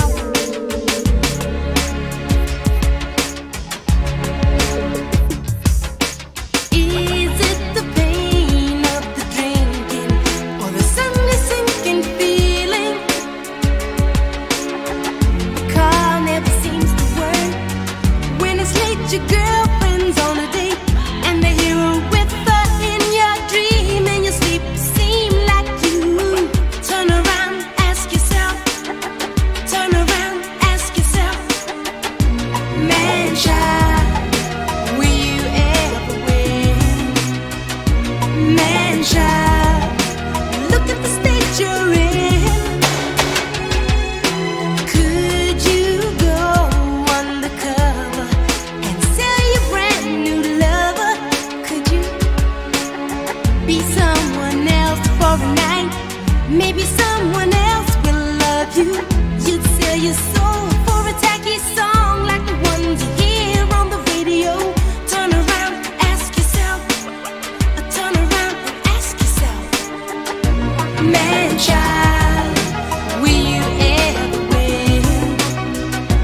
Man child, look at the state you're in.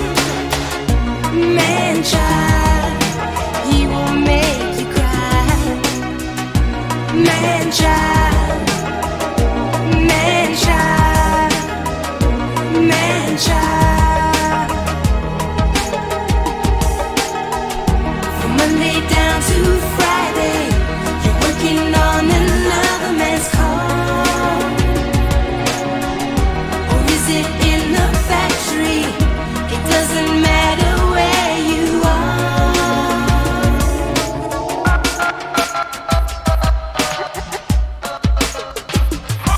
Just turn around and ask yourself, is this communication? Accentuate the positive to give some illustration. See, man, child, you know one. I turn the microphone on, control communication when I'm kicking it and so on, to the point where I need air that I breathe, and to an audience that's waiting and ecstatic to receive. For the meantime, another me rap. I keep on saying it. I know what the time is, and the crowd will keep on playing it through the speaker boxes. Lies my diagnosis, cause I believe in miracles and words and steady doses. Enough RESPECT, respect and self-express, no stress. The math is easy, just believe that all you need is the air that you breathe. Ask yourself, man child, will you ever win?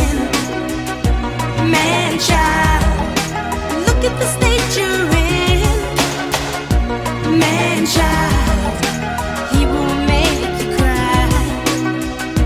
Man child, man child, man child. He's the apple of your eye. Once bitten, twice shy. Boy, don't you buy me again. Just take it in right and go tell your friend. Are you ready for the words? I'll turn the microphone on a figure of speech to reach you at the back and so on. The style I'm stimulating dance floors, raise your body temperature now, and this demands for power in the amp. You know loud's my diagnosis, cause I believe in miracles, words in heavy doses. Yeah. You notice how every time I start smoking, the song is over? It's like they're doing it on purpose to frustrate me. I am certainly having a good time. It's fun to talk like this, eh? I mean, I do work very hard at my craft. I try to get better all the time, you know, on the edges. I like being edgy, but I don't like the edge. I don't like using being edgy as an excuse to be an asshole. So, edge, to me, is not wanting to cross the line, but trying always to work around the line, trying to be around there. You know what I mean? It's not a question of shock value. It's not a question of any of that. It's a question of the magic happens when you're not censoring yourself. Now, I generally myself don't have a problem with not censoring myself. Why? Because I think at heart, I'm not a bad guy. I don't have hatred towards people. I talk big and all the rest of this, but when it really comes down to something, I won't destroy somebody. It's just I have the capacity, and I've done it. That's why I know that I have the capacity. I never want to be that angry again. But what happens when you hurt somebody that badly is that you wind up hurting yourself because you're the person who did that. You know? So, I mean, ultimately, I don't self-censor, and one of the reasons I don't self-censor is because I trust myself. And because I think I know myself, and I think that I'm not going to ever be hateful or that kind of thing. And if I say something that I think was wrong, I own it. I'd rather make a mistake and own it than live my life always worried about making a mistake. That's the deal with me. You know? Yeah, Aaron, I got a good heart. I don't take bullshit. That's exactly it. Okay? I don't judge you on your fucking color. I don't judge you on your race. I don't judge you on your sexual orientation. It's not so much that it's not so much that I'm pro any of that. I just don't care. You understand what I'm saying? I'm not the guy who's gonna fucking walk around with a rainbow flag up my ass on Pride Day to make you happy because, oh, look at me, I am so fucking pro-gay. I'll go suck a dick to prove it. That's not me. You want to know why I get along with gay people? Because they all know I don't give a fuck. That's why. The only thing I'm ever going to judge you for is being an asshole. If you're gay and you're an asshole, then you're an asshole who sucks dick. But I judge the person on the person. So it's not being pro. You understand? It's more I don't care. It doesn't factor into me. You understand? It's not part of the... It's part of the equation because it's going to be who you are. You understand? And if you're going to be who you are, that's fine. But, you know, I've been around a lot of gay people. Always got along with them, like always. And there was always one type. Usually the ones that are just like came out of the closet not long ago. They gotta fucking prove to you that they're gay. So what they do is they somehow find a way to always work in a reference to indicate to you that they are gay.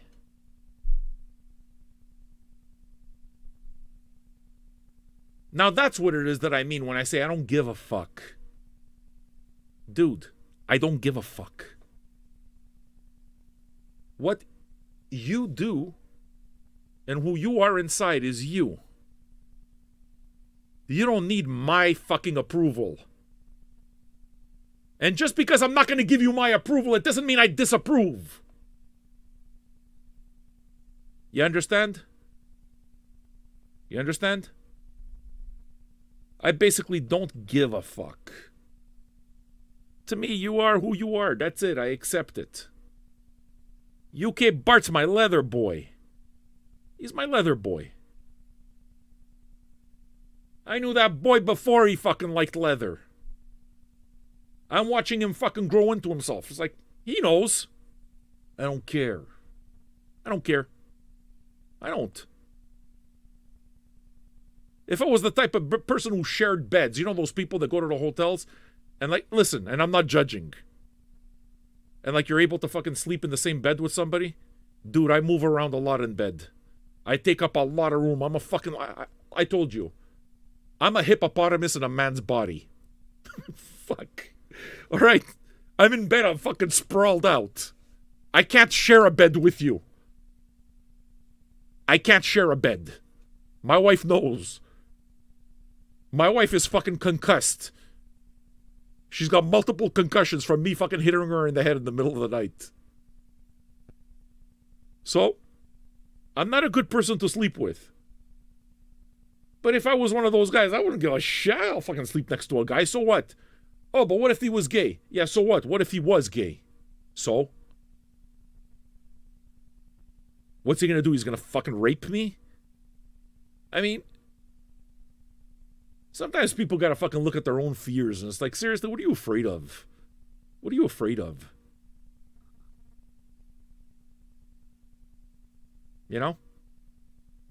Look carefully in the fucking mirror. What are you scared of? Because if you're not scared, you wouldn't give a fuck. You wouldn't give a fuck. God.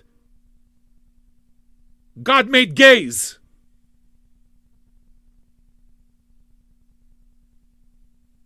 God loves everybody, remember? I think it says that in the Bible. I'd rather stone you for being a hateful fuck.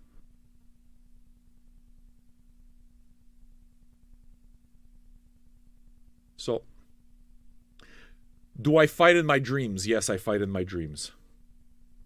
I find in my dreams, I've punched Andre in the thigh.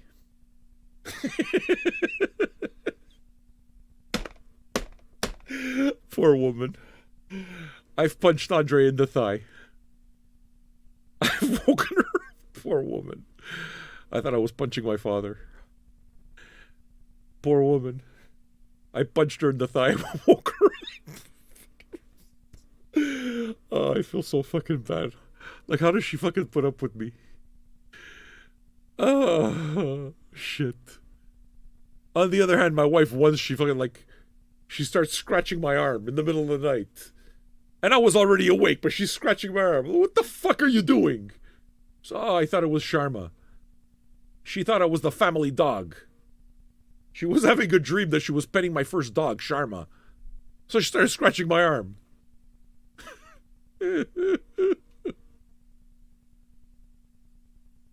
Yeah. Listen, man, the reason I hate most people is because I think just humanity disappoints me. But ultimately, I have a deep love of life. And that means yours, too. It's not just my life I love. It's life I love. It's life. So, my love of life makes it so that I value things that are different than me. I do. And I think that's why it is that it's just... I've always had fucking friends from every culture. I go into a country, trust me, introduce me to your friends. In another country, those people are going to be buying me beers in a fucking second. Because when you show that curiosity, when you show that interest, that passion, people want to give it to you. People want to share that with you. They want to share with you what they know and what you don't know because they think that you'll appreciate it just like they appreciate it. That's why you guys send records to the record cave. That's why you send records to the archive. You understand? I get that, man. We're all trying to share life. So...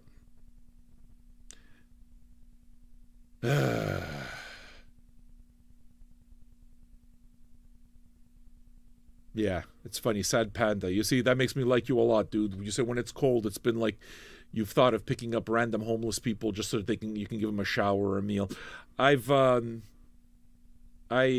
give homeless people money. Yeah, I definitely give people homeless. I give homeless people money. If I'm able to get food or something. I mean, if I were going anywhere and I know I'm going downtown type of thing and I got extra scarves, I know I'm going to run into homeless people down in downtown Montreal. So I'll bring scarves with me. I have 2 pairs of old Doc Martens, which I mean are really in fantastic shape because I don't know why. Considering I'm the size that I am, my shoes last me forever.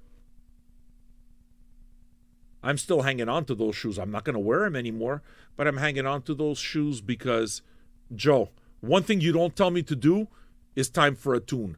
What you do is you take your $2 and you get the fuck out of here if I'm talking too much for you. You're in my fucking house. You don't tell me to shut up. That's some rude-ass bullshit.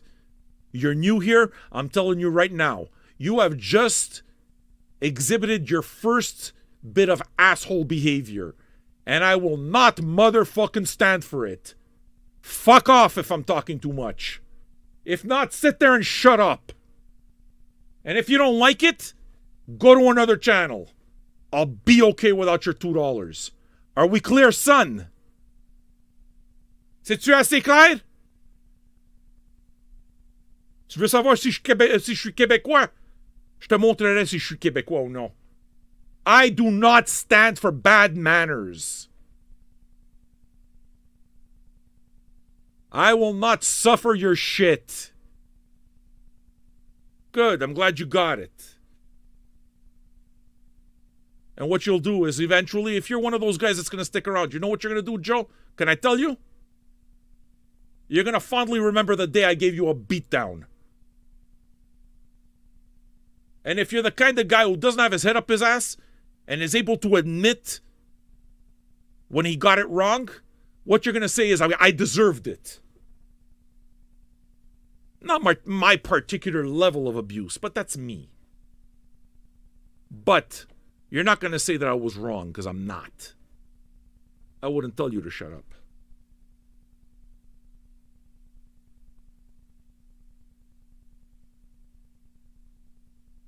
No, it wasn't you with Joe in a box. It wasn't you. It was another. Oh, fuck, it's not you. Joe in a box. I take that shit back. There's two Joes. Hey, Joe Pease. Are you a patron? Yeah. Oh, boy, now we're going to have fun. Are you a patron, son? Asking me for songs? Are you a patron? I think I know the answer. Time for a fucking song. Time for you to take your fucking ass out of here. Or become a patron. Become a patron. Time for a song. Get the fuck out of here. Time for a song. You thought I was rude when I thought you were a patron. I got you mixed up with a guy who's not a deadbeat. It remains to be seen with you. You might be somebody with bad manners and you're a deadbeat. Are you a patron? This bar is for people who order drinks. It's time for a song. Can you get a hold of this guy? It's time for a song. Go become a patron. Will you become a patron, yes or no? I want to know. I give you one song. And I either welcome you after that one song, or I fucking flush you forever. Forever I flush you. You decide. This particular song, how long is it? I'll tell you exactly how long you have. You're leaning no. Me too. You know what? Your time is up, fuckface. Get out of here. Let me make your decision for you, leaning no. Get the fuck out of here. Hey, dickhead, make sure that you give me a thumbs down before you leave. Shit stain. Leaning no for this guy for $2. Get the fuck out of here. You notice how it is that my instincts are always right with these guys? You notice that? You notice how they act like assholes. You see right ahead of time. You can see that they got asshole tendencies from the fucking moment that they opened their traps. You notice that? It's not a coincidence. It's a pattern.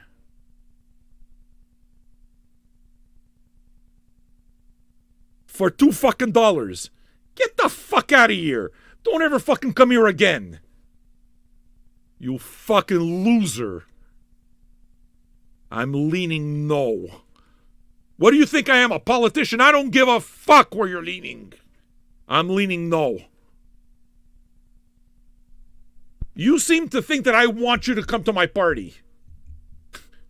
That's where it is that you got your head up your ass.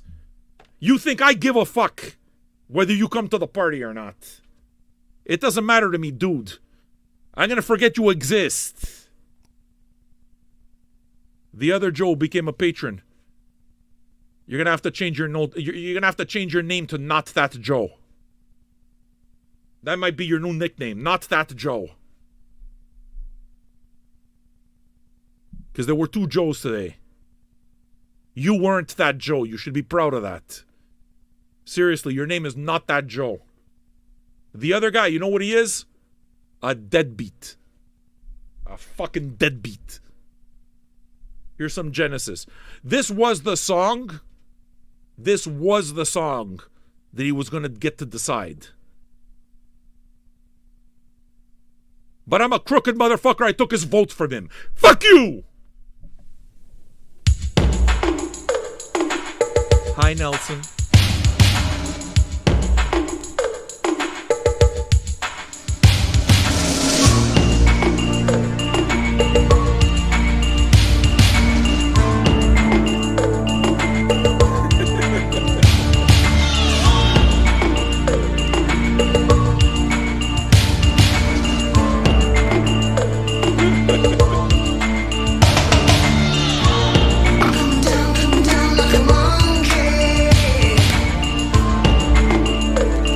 but it's alright.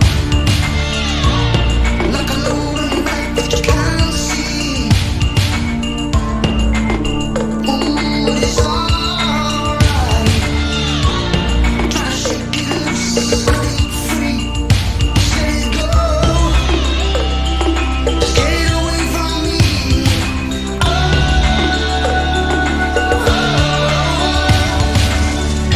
Cause tonight, tonight, tonight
Tonight.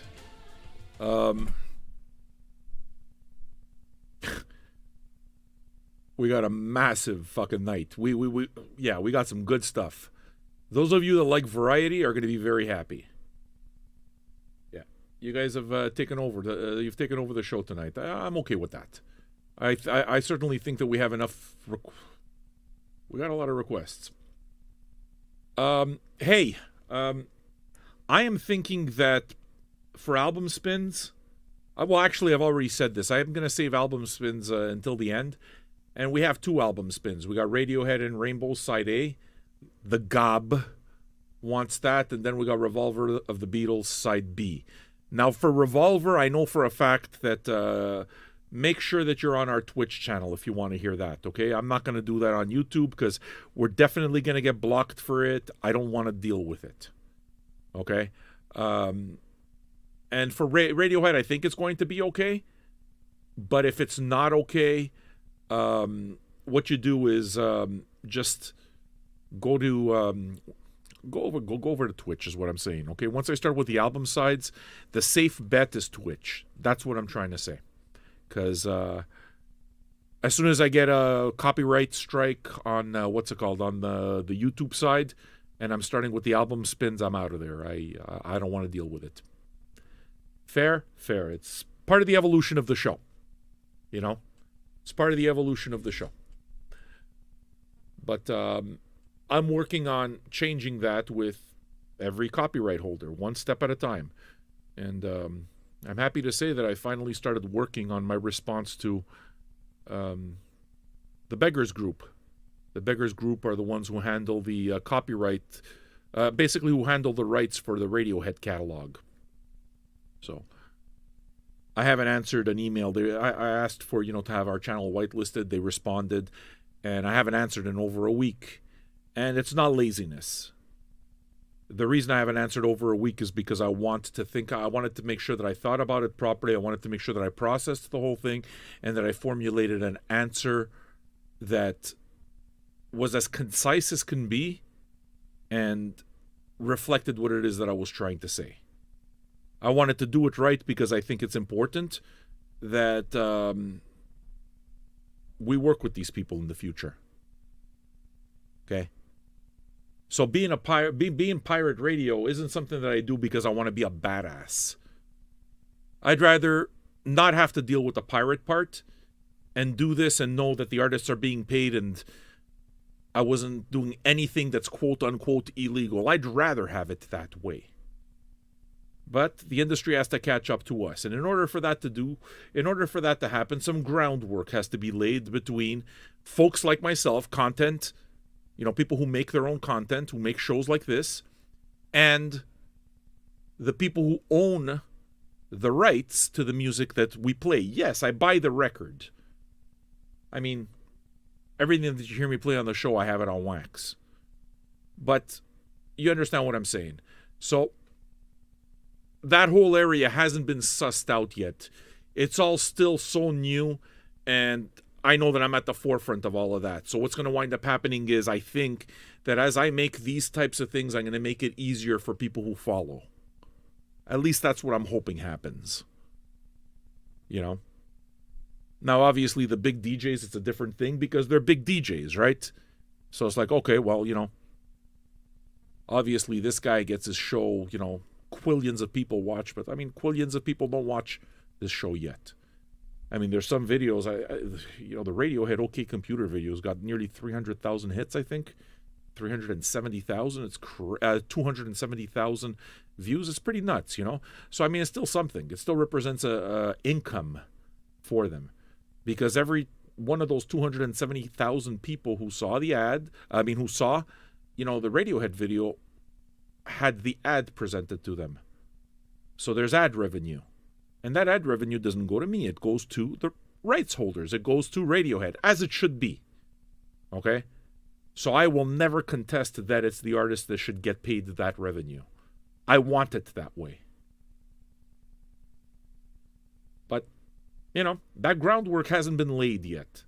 So that's why it took me as long as it did to respond to Beggars, and I haven't finished the email yet. because I want to do it proper. So I think I got basically 3/4 of it done. There's one last piece I got to put together, and we'll see. Hopefully it'll take us to the next level. Hopefully it'll make it so that,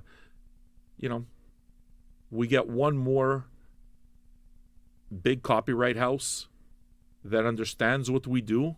They know who we are and know what my intention is and why I do what I do, and will work with me. Ultimately, that's all I'm looking for. I'm hopeful. Like I said, the response that the gentleman from Radiohead sent was a very good response, very well thought out, polite. I was happy, And I think it was really clear also from his response in that email that this person knew that I wasn't somebody who was trying to steal. You know what I'm saying?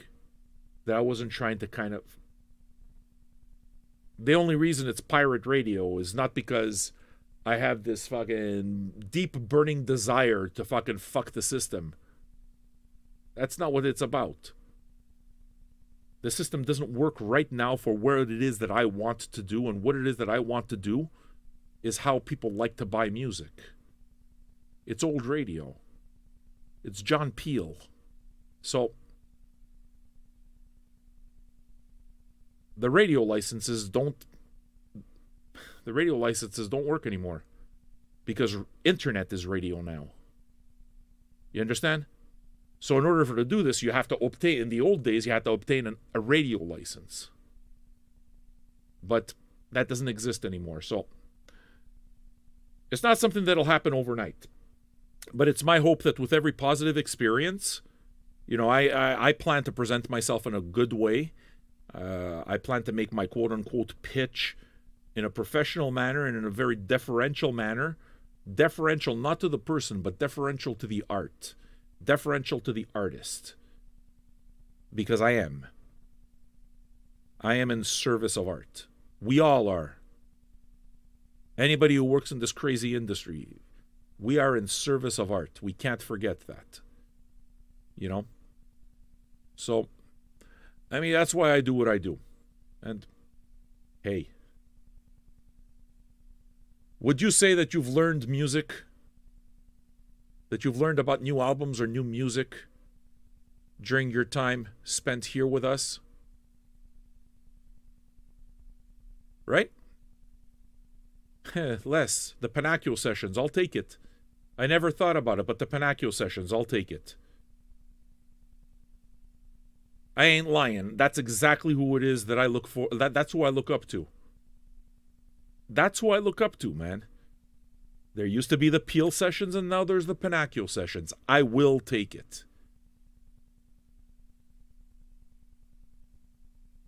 Because I think that that's exactly what I'm trying to do. It's a format that keeps changing. It's a format that I'm still working on, but yeah. The basic answer is maybe it's radio that roped you in, right? Maybe it's Radiohead that gave you a taste. And I'm pretty sure that any of you who have become patrons during that time, and any of you who have come from there and have been around, have realized that it's just, I'm not just that. I'm not just a Radiohead guy. I'm a music guy. And those that like it stuck around. And those that didn't, it's fine. They went and they looked for another Radiohead video, and that's fine. But it's old radio, isn't it? Have you discovered any new music or any new albums? Even you deep heads. Even you fucking deep heads with deep collections. Those of you that have crazy deep knowledge. Have you discovered new things? Have you learned new things? Has this show sparked any passion for music that you didn't have before you listened to the show? Has this show caused you to go out and buy albums? Have you spent money buying the records afterwards? If the answer is yes, then that's why. That's why this works. Okay? Yeah, listen, it's $1 million idea. It is. It's an economic model. It is. It is. But it's not. Because that's not why I do this. But that's the way you have to present it. That's the way you have to present this thing. And it's not greed. The artists got to get paid. All right? Artists don't do this shit for free. Artists got to get paid, and it's their art, it's their work, and they deserve to get paid on it. So, I have no argument there, and I want that to happen. So whether we like it or not, there's an economic model that has to be had there. There's an economic basis there that has to happen in order for us to do something spontaneous and real as this. And that's the part I got to develop, and that's the part I got to sell. I got to sell them on this idea. Is this some big, great sales job? No, it can't be. It's got to come from the heart, man. You understand? I'm not interested in being slick. I'm not interested in a fucking con job. I'm not interested in any of that. I think I'm the future of radio. I think that this format is the future of radio. I actually believe it. I completely believe it. I think that I'm the next John Peel. Why? Because that's how I work. Because I work every day to be that. Because I care for this archive that way. Because when you send records, you know how many records John Peel used to get? John Peel got records years after he died. So, you understand what I'm saying? The naysayers, what do you think they're going to say to this? Oh, this fucking guy, what he's doing is he's conning people. He's conning people into sending him free records. You think I don't hear that? Of course I hear that. These fucking people don't get it. They don't understand. Guess what? Not everybody was into John Peel either. You don't play for the audience that doesn't know you. You don't play for the audience that doesn't like you. You play for the people that appreciate what you do. So, I have a very deep respect and admiration for old radio guys like the Casey Kasems, even like Henry Rollins, who does it now, like, obviously, John Peel, Giles Peterson, so much so that I've dedicated my entire life to it. And I think that there's a lot of talented people out there that can probably do some great radio. The next great radio voices, the next great radio personalities will not happen on terrestrial radio. The next radio personalities will not happen on satellite radio. The next radio personalities are going to happen right here on the internet, the way we're doing it right now. It's pirate now, but it won't be pirate forever. So it's important for me to work. It's important for me to work with these people because they are the caretakers of these artists' life work. You have to be respectful of that. You have to be respectful of their position. And I am. And it's my hope that they will be respectful of the fact that I'm trying to bring radio to the internet. I'm trying to bring real radio to the internet. No, not a podcast. No, not satellite radio. No, not a playlist. As a matter of fact, the reason I think that radio like this is important and necessary is precisely because mathematics has taken over music. Mathematics has taken over everything. The algorithm is the bad word of today for me. Algorithm is the fucking bad word of 2020 for me. And gingivitis, of course. Because I can't stand the idea of a mathematical formula shoveling music to me. I can't stand it. That's what got me away from radio. That's what got me away from satellite radio. That's why I can't do Spotify, although I have playlists for when I swim or that kind of thing, because I can't fucking start playing records while I'm taking a swim, right? I can't play records in my car. But radio is dead. Radio, real radio, fucking radio that matters, is dead. Howard Stern fucking broke it completely wide open. On terrestrial. And then he did it on satellite. Well, the next radio show, the next radio shows, the next radio personalities aren't going to come from those places. They're shows exactly like this. That's why I do it. Now, I don't know when it is that I started this entire segment, but I think that I've said everything that I needed to say to them. Basically, that's what it is that I'm going to try to say to them. Okay, as you can see, it took a while. I mean, how long have I been talking about it? For 10 minutes now or something like that? If somebody would be so kind as to just tell me when I started talking about this and giving me the end point, what it is that I do is I'd like to put it in my email just to say, look, I addressed the issue on last night's show in much more detail. If you care to listen to it, here it is, okay? Because everything I said comes from the heart, man, and I don't know what I would do if I didn't have this. Like, I don't know how to do anything else. I mean, what do you do when you know you were made to do this, but it's against the law?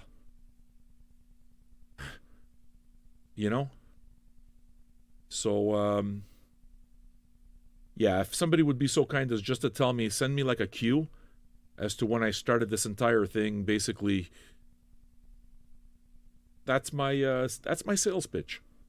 That's my plea to beggars group. That's my spiel. What did you think?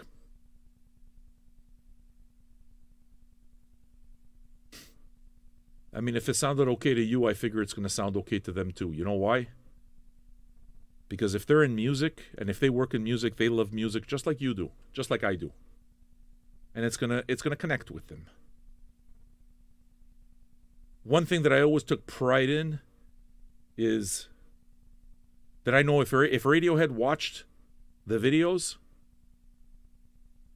I think that they would like them. I think that they would at least respect them. Yeah, even the bongo part. I would think that they got a fucking sense of humor. Even the fact that I'm, miserable or whatever, but it's just whatever it was real. Okay?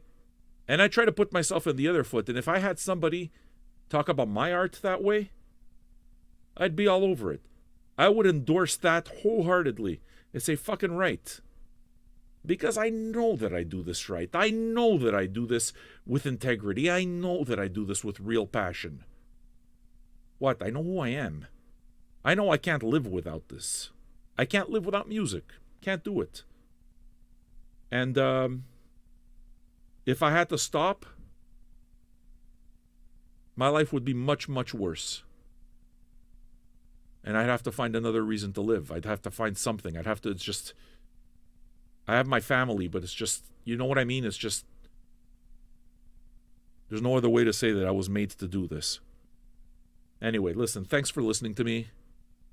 thank you very much for listening to me. I'm sorry if I went on and on type of thing, but yeah.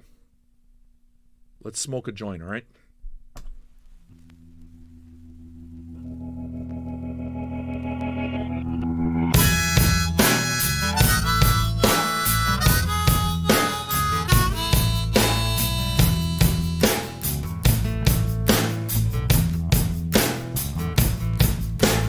Let me run with you tonight. I'll take you on a moonlight ride.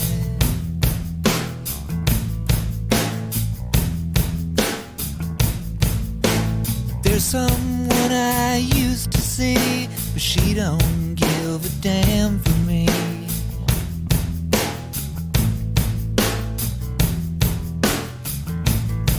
But let me get to the point.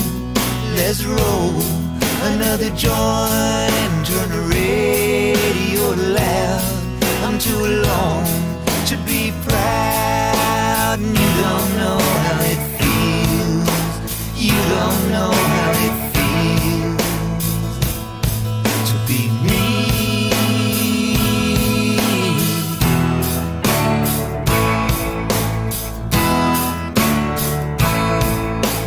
People come, people go. Some grow young, some grow cold.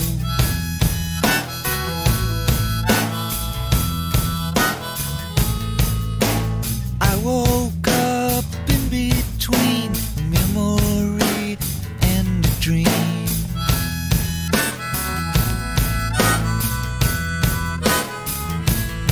So let's get to the point. Let's roll another joint and let's head on down the road. There's somewhere I gotta go, and you don't know how it feels. You don't know how it feels to be me.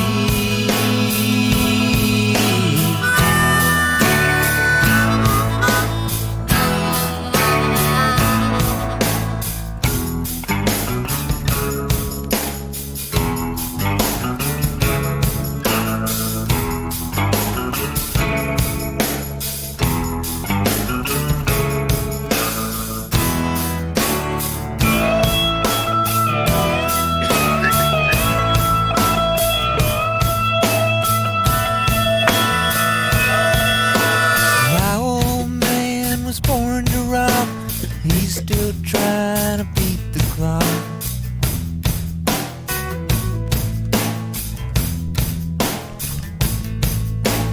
Think of me what you will. I've got a little space to fill.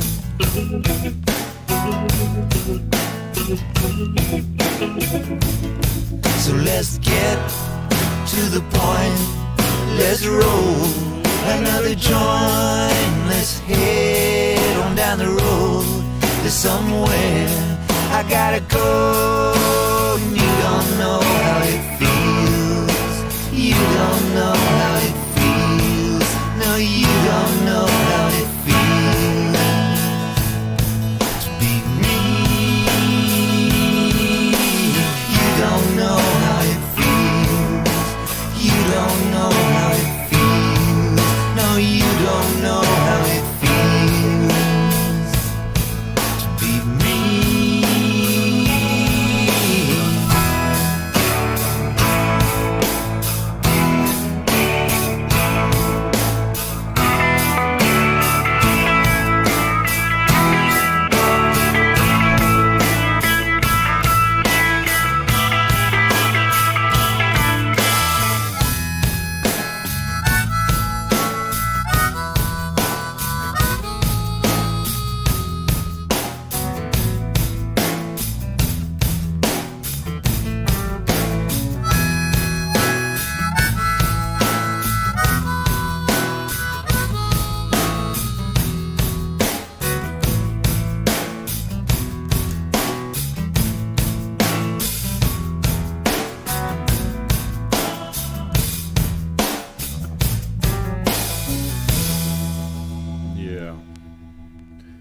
You dig? That was kind of a perfect segue. I was going to play another song for you first, but that feel just kind of gave me the exact feel that I was looking for at the end of what I said. I mean, for better or for worse, I poured my heart out, you know? This matters to me. I mean, this is my career. This is my career. So, such as it is, man. You guys watched us build it from nothing. So, I want you to take pride in it because you're part of it. Simple as that. Okay!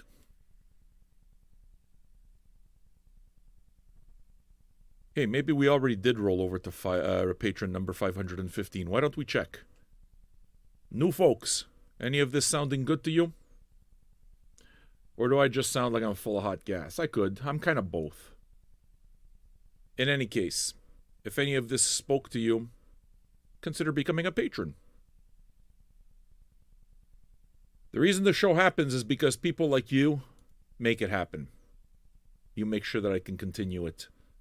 And, I mean, I have every intention of doing exactly that. Like I said, this is what I do, man. Bart, are you still up? Please, UK Bart, tell me you're still up. I just realized I'm pinching my dick. I'm such an ape. I behave like an ape. I behave like an ape. Pinching my dick is like my pacifier. Where is he? You're here, eh? All right, buddy. You're going to be happy you stayed up. First of all, I'm playing your song, which is going to blow everyone away. But you're going to be happy because you're going to like the next two. I'm going to play you some Quebec prog rock after this that I'm near 100% sure, 99.99% sure you've never heard before. And you might dig it. As a matter of fact, UK Sarah, if you're still up, you might dig it too. This is the kind of thing that would appeal to the both of you. Okay? So, it wasn't requested by you guys, it was requested by Les, but pay attention. I might be introducing you to something after I introduce everybody else, or many of you at least, to a fucking Deep Purple side project, the Deep Purple supergroup that released one record, and this thing is fucking balls out amazing. I don't know how many of you are, well, I'm sure there's a lot of Deep Purple fans, but have you ever heard of Green Bullfrog?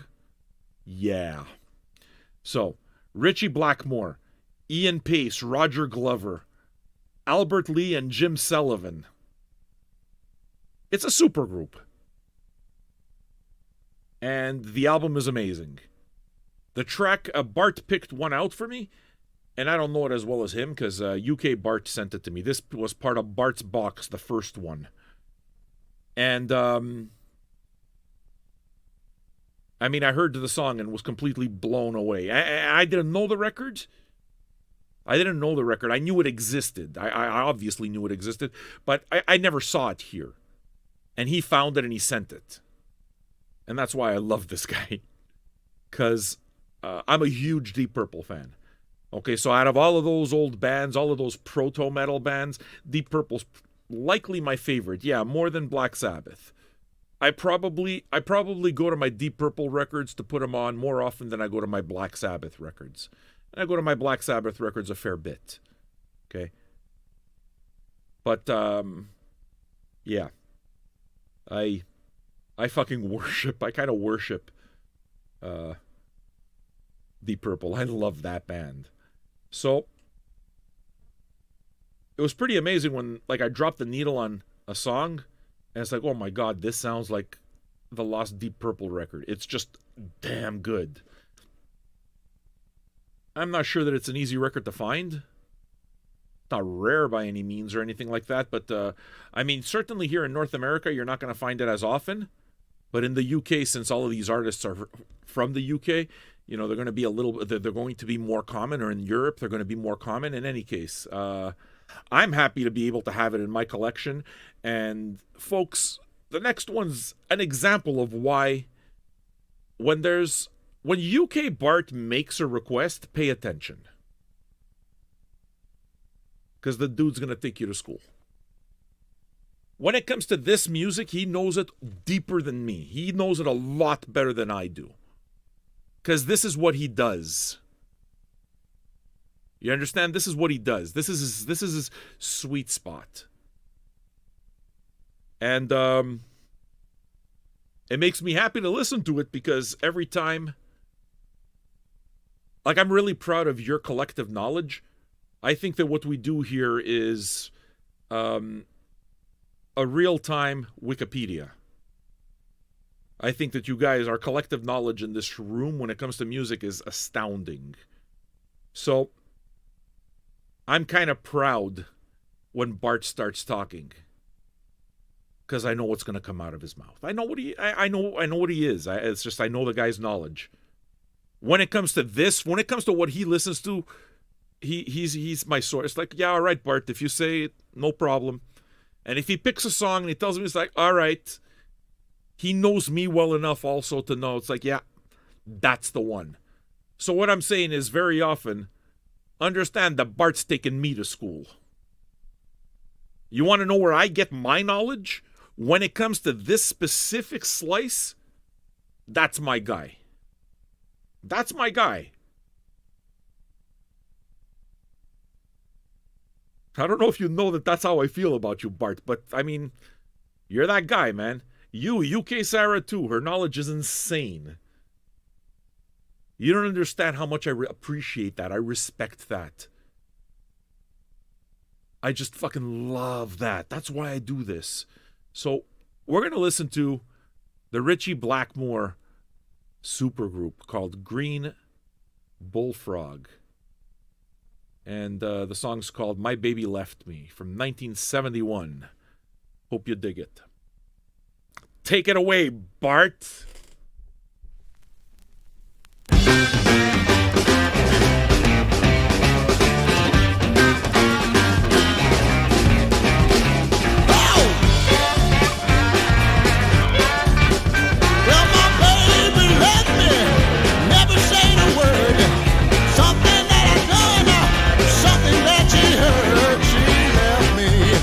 Baby left me.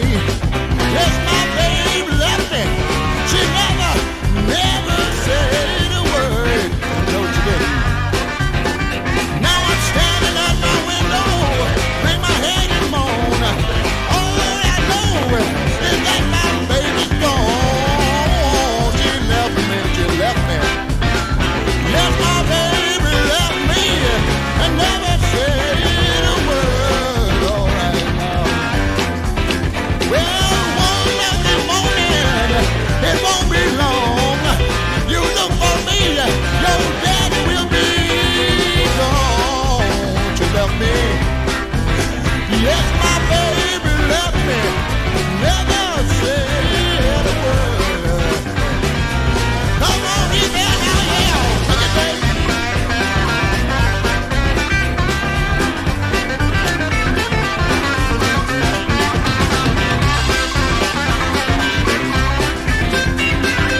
UK Bart, right away.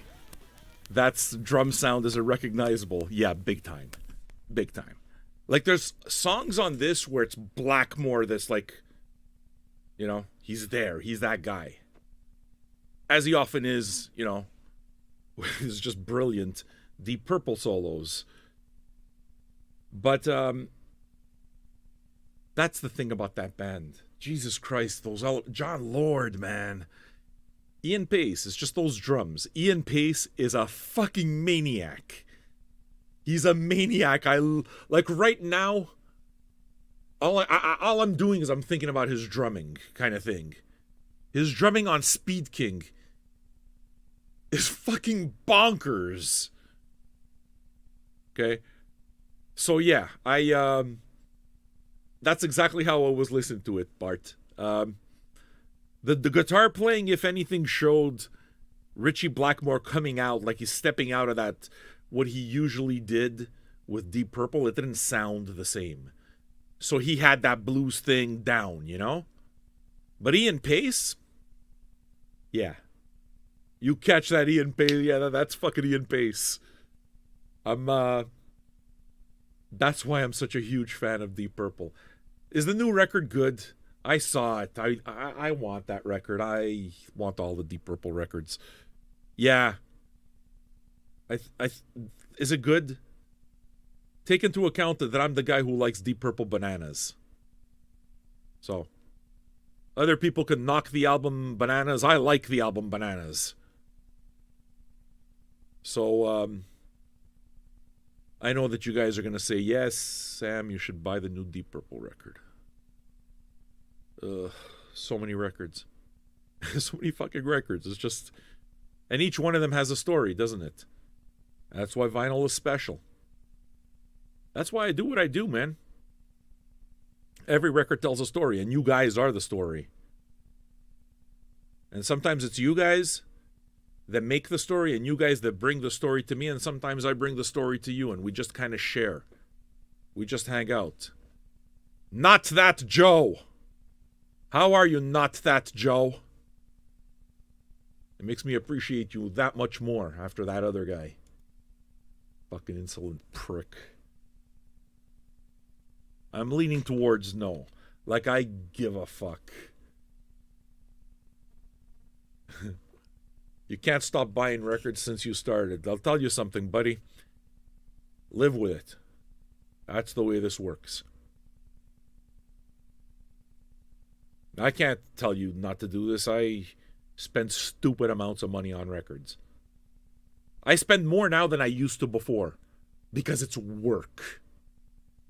Because now I don't just buy the stuff that I would normally buy for myself to listen to, but I buy a whole lot of stuff that I think will fill out the show nicely. So, I spend more now than I have in, like... There are expenses to doing this show. And I think it's important for me to have a badass collection. I think it's important for the archive to be badass. You have to understand, I'm Dumbledore. Okay, that's the way I take this archive. I'm fucking Dumbledore. My job is to work these stacks. I'm like a librarian around. I'm Dumbledore. This is the archive, man. This is the show archive. And I work it. And I'm in it every day. And I love it. But it's work, you know? You might think I'm crazy. Swear this is true. Even Nelson will think I'm nuts. Most of you guys bag all your records and all that stuff, right? I've started not bagging a lot of my records. Unless, like, there were old records that were falling apart and needed it type of thing.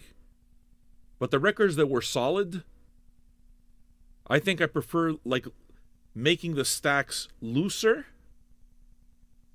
But I prefer not having record sleeves. I know ring wear and all the rest of this, but who the fuck am I doing it for? I mean, once I'm dead, who gives a shit? I'm gonna care about ring wear? Who gives a fuck? They're my records, and maybe the ring wear means more if I put it there. Now, I mean, that's not the case with all records. Okay, so, I mean, if a record's got, you know, if a record's got, like, split spines and that kind of thing, you know, an older record, I don't put that in.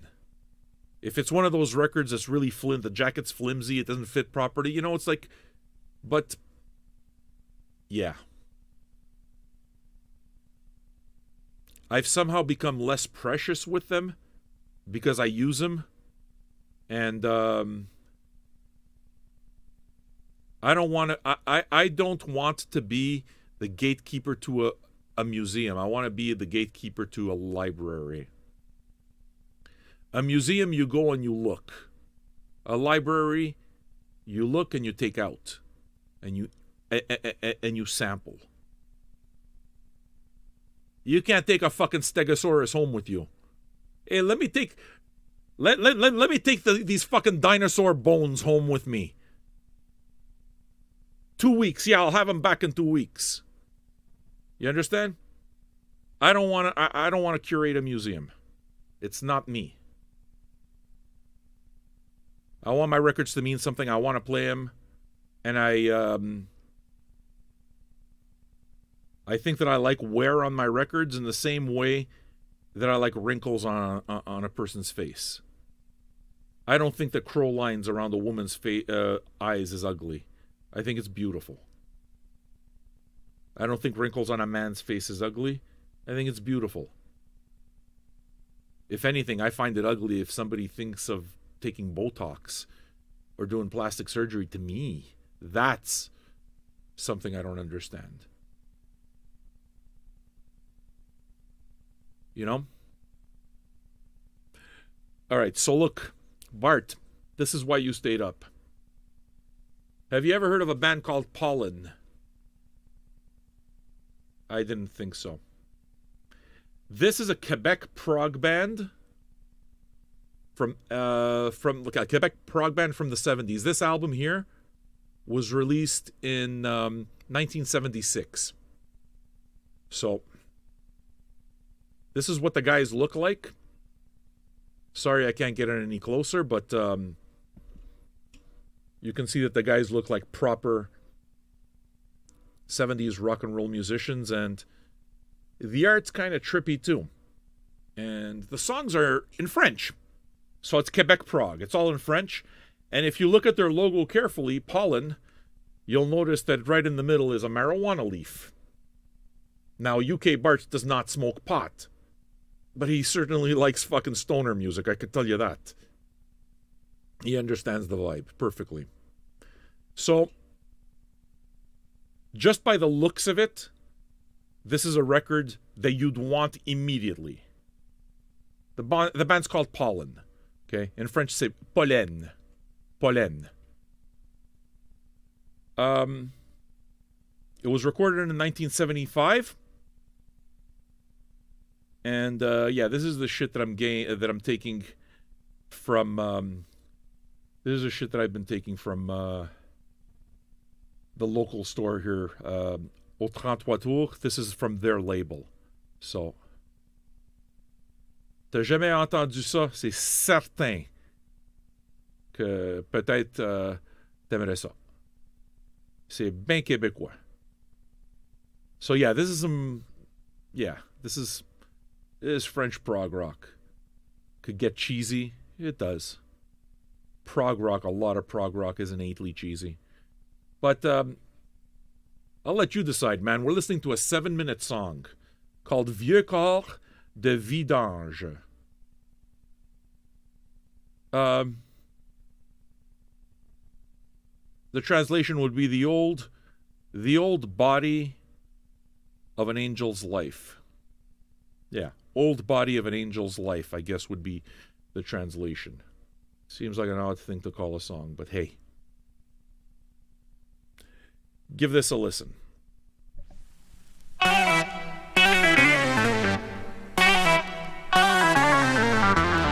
Même en voulant monter plus haut, même en voulant crier fort.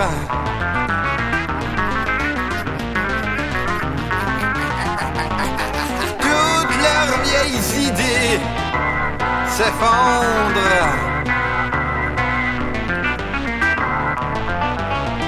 L'histoire maquillée se meurt.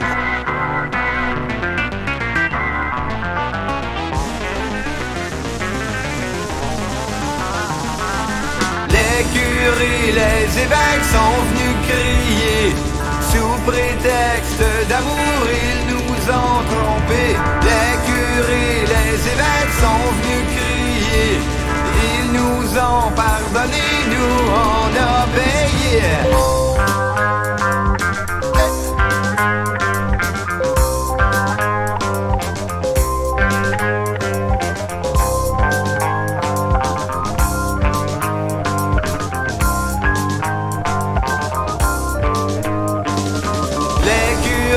Les évêques sont venus crier.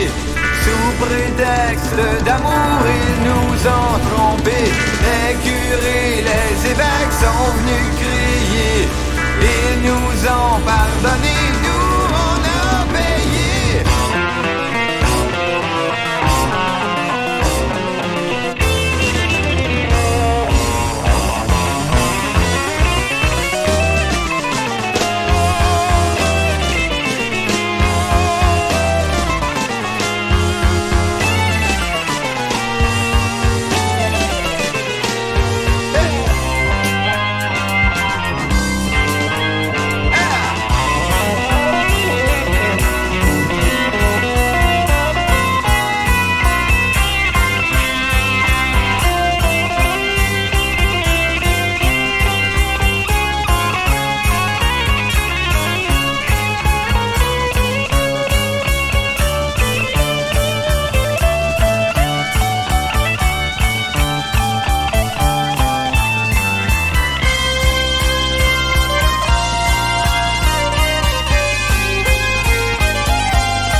Même en voulant monter plus haut,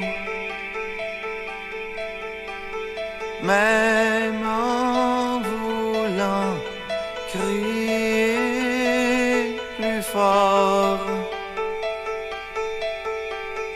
au fond de toi, il ne voit pas.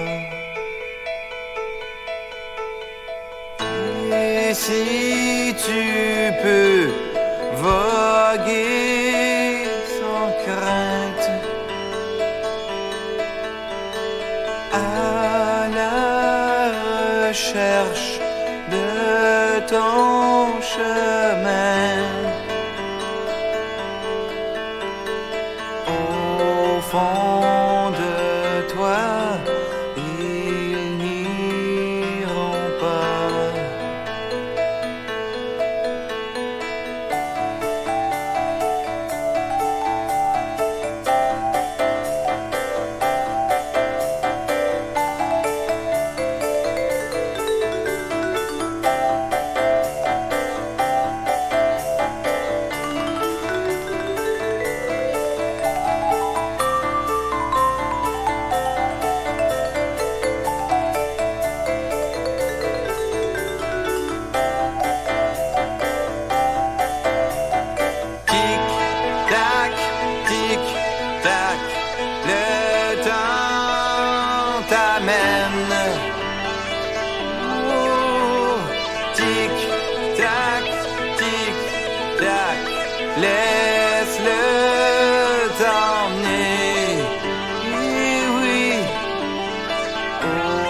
fond de toi, tu verras. Les vieux corps de vidange sont venus crier. On veut plus les entendre. On va trouver. Les vieux corps de vidange sont venus crier. On veut plus les entendre.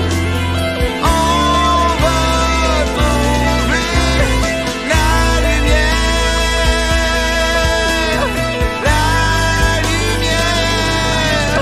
La lumière! La lumière! On va La lumière!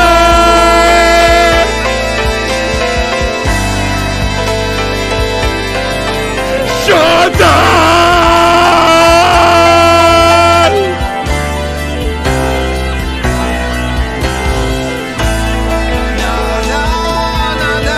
Chantal!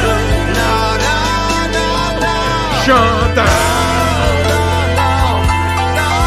Chantal! Dijon! Dijon!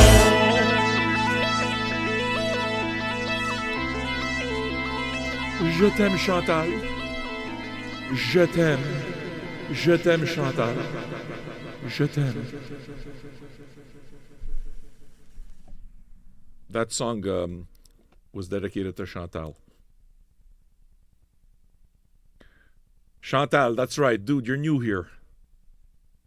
There is much for you to learn. So, did you like it?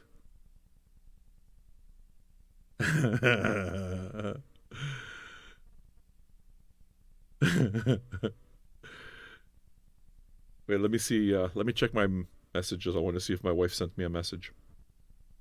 This is usually where she sends me a message of, "You're acting like an asshole. Stop." Give me a second. I'll tell you.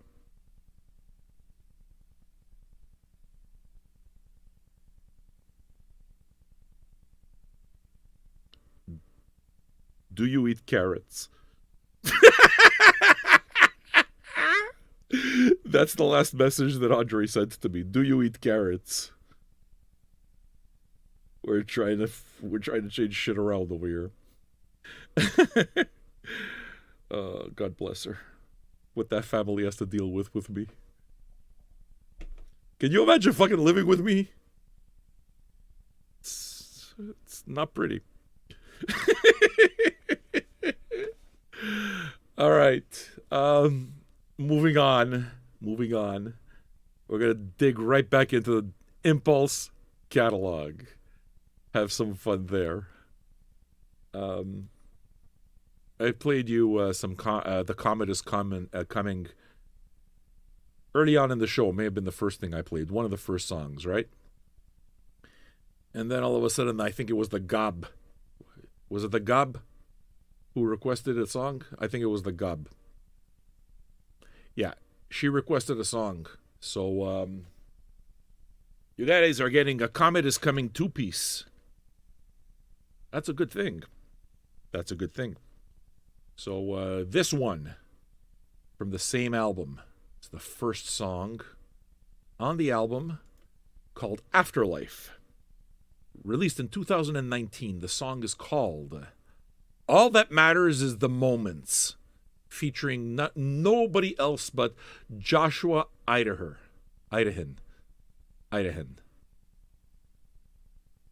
You follow what I'm saying to you? Good. Hey, new people. Do you enjoy the show? Go become a patron, why don't you? Pull that $2 bit out of your pocket, and you'll get me yelling in your ears for a whole month. I mean, I only work every day, though. So, I hope you can find it in your heart to forgive my lax schedule, my poor work habits. Hey, do you find... How's the lighting, by the way? Is there any... Paulum, this is where Paulum needs to talk. Paulum. This guy... You scare me. You're fucking gross, dude. He's fucking flossing his teeth on Zoom. Asshole. You're not in a fucking toilet.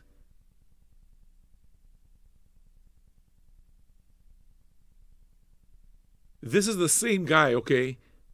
He's the same asshole who fucking clips his nails in the bus. He's the same guy who clips his fucking nails in the bus. He's the same guy. I know your type. Yes, yes. I used to have long hair. Down to my ass. I had long hair. I was very handsome. I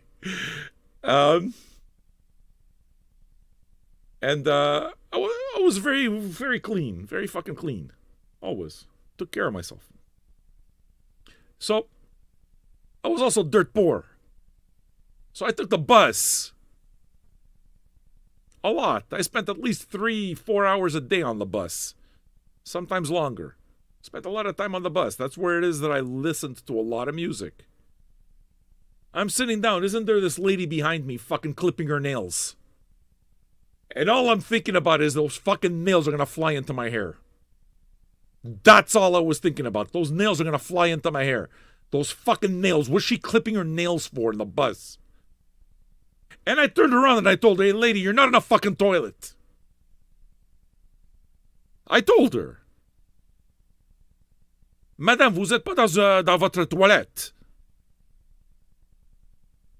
So I was polite about it. I told her, ma'am, you're not in your bathroom.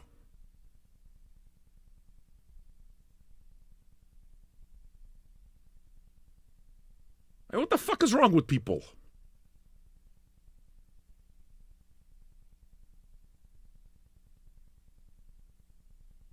I'm not sure I feel very good about emery boards either. Those people who fucking file their nails in public. I mean, what's wrong with you?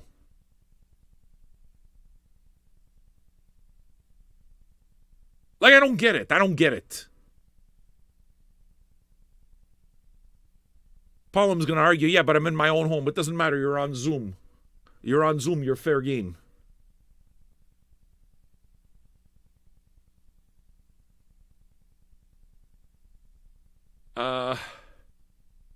Queen Bee is on Zoom without camera. Queen Bee. Is that a recent photo? I'm just curious. Help me! You got those sunglasses and everything? Or is this like a younger? How many animals had you killed around this time? Or had you already started crossing over to human beings? I'm just trying to gauge. I'm trying to gauge. Because I'm thinking that you're very ripe for one of those Netflix specials about the serial killers. And I want to be I want to be on a Netflix special.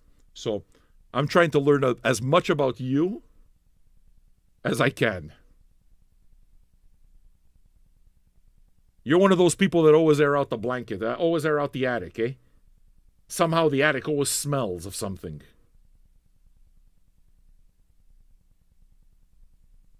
Kimberly, you missed it, though. Like now, you look at him and he's all chaste, he's dressed. Before Nathan, you had to see him. He was fucking sweating. He had those rippling, skinny-ass muscles. He was doing push-ups. He seems to really like doing push-ups because he was making this face as he was doing the push-ups. It's like, I thought it was a really weird face. The only way I could describe it is it seemed like he was having the most intense, pleasurable orgasm with somebody he might have been fantasizing about. That's what it looked like to me, and you missed it. And you missed it. Like there was sweat glistening.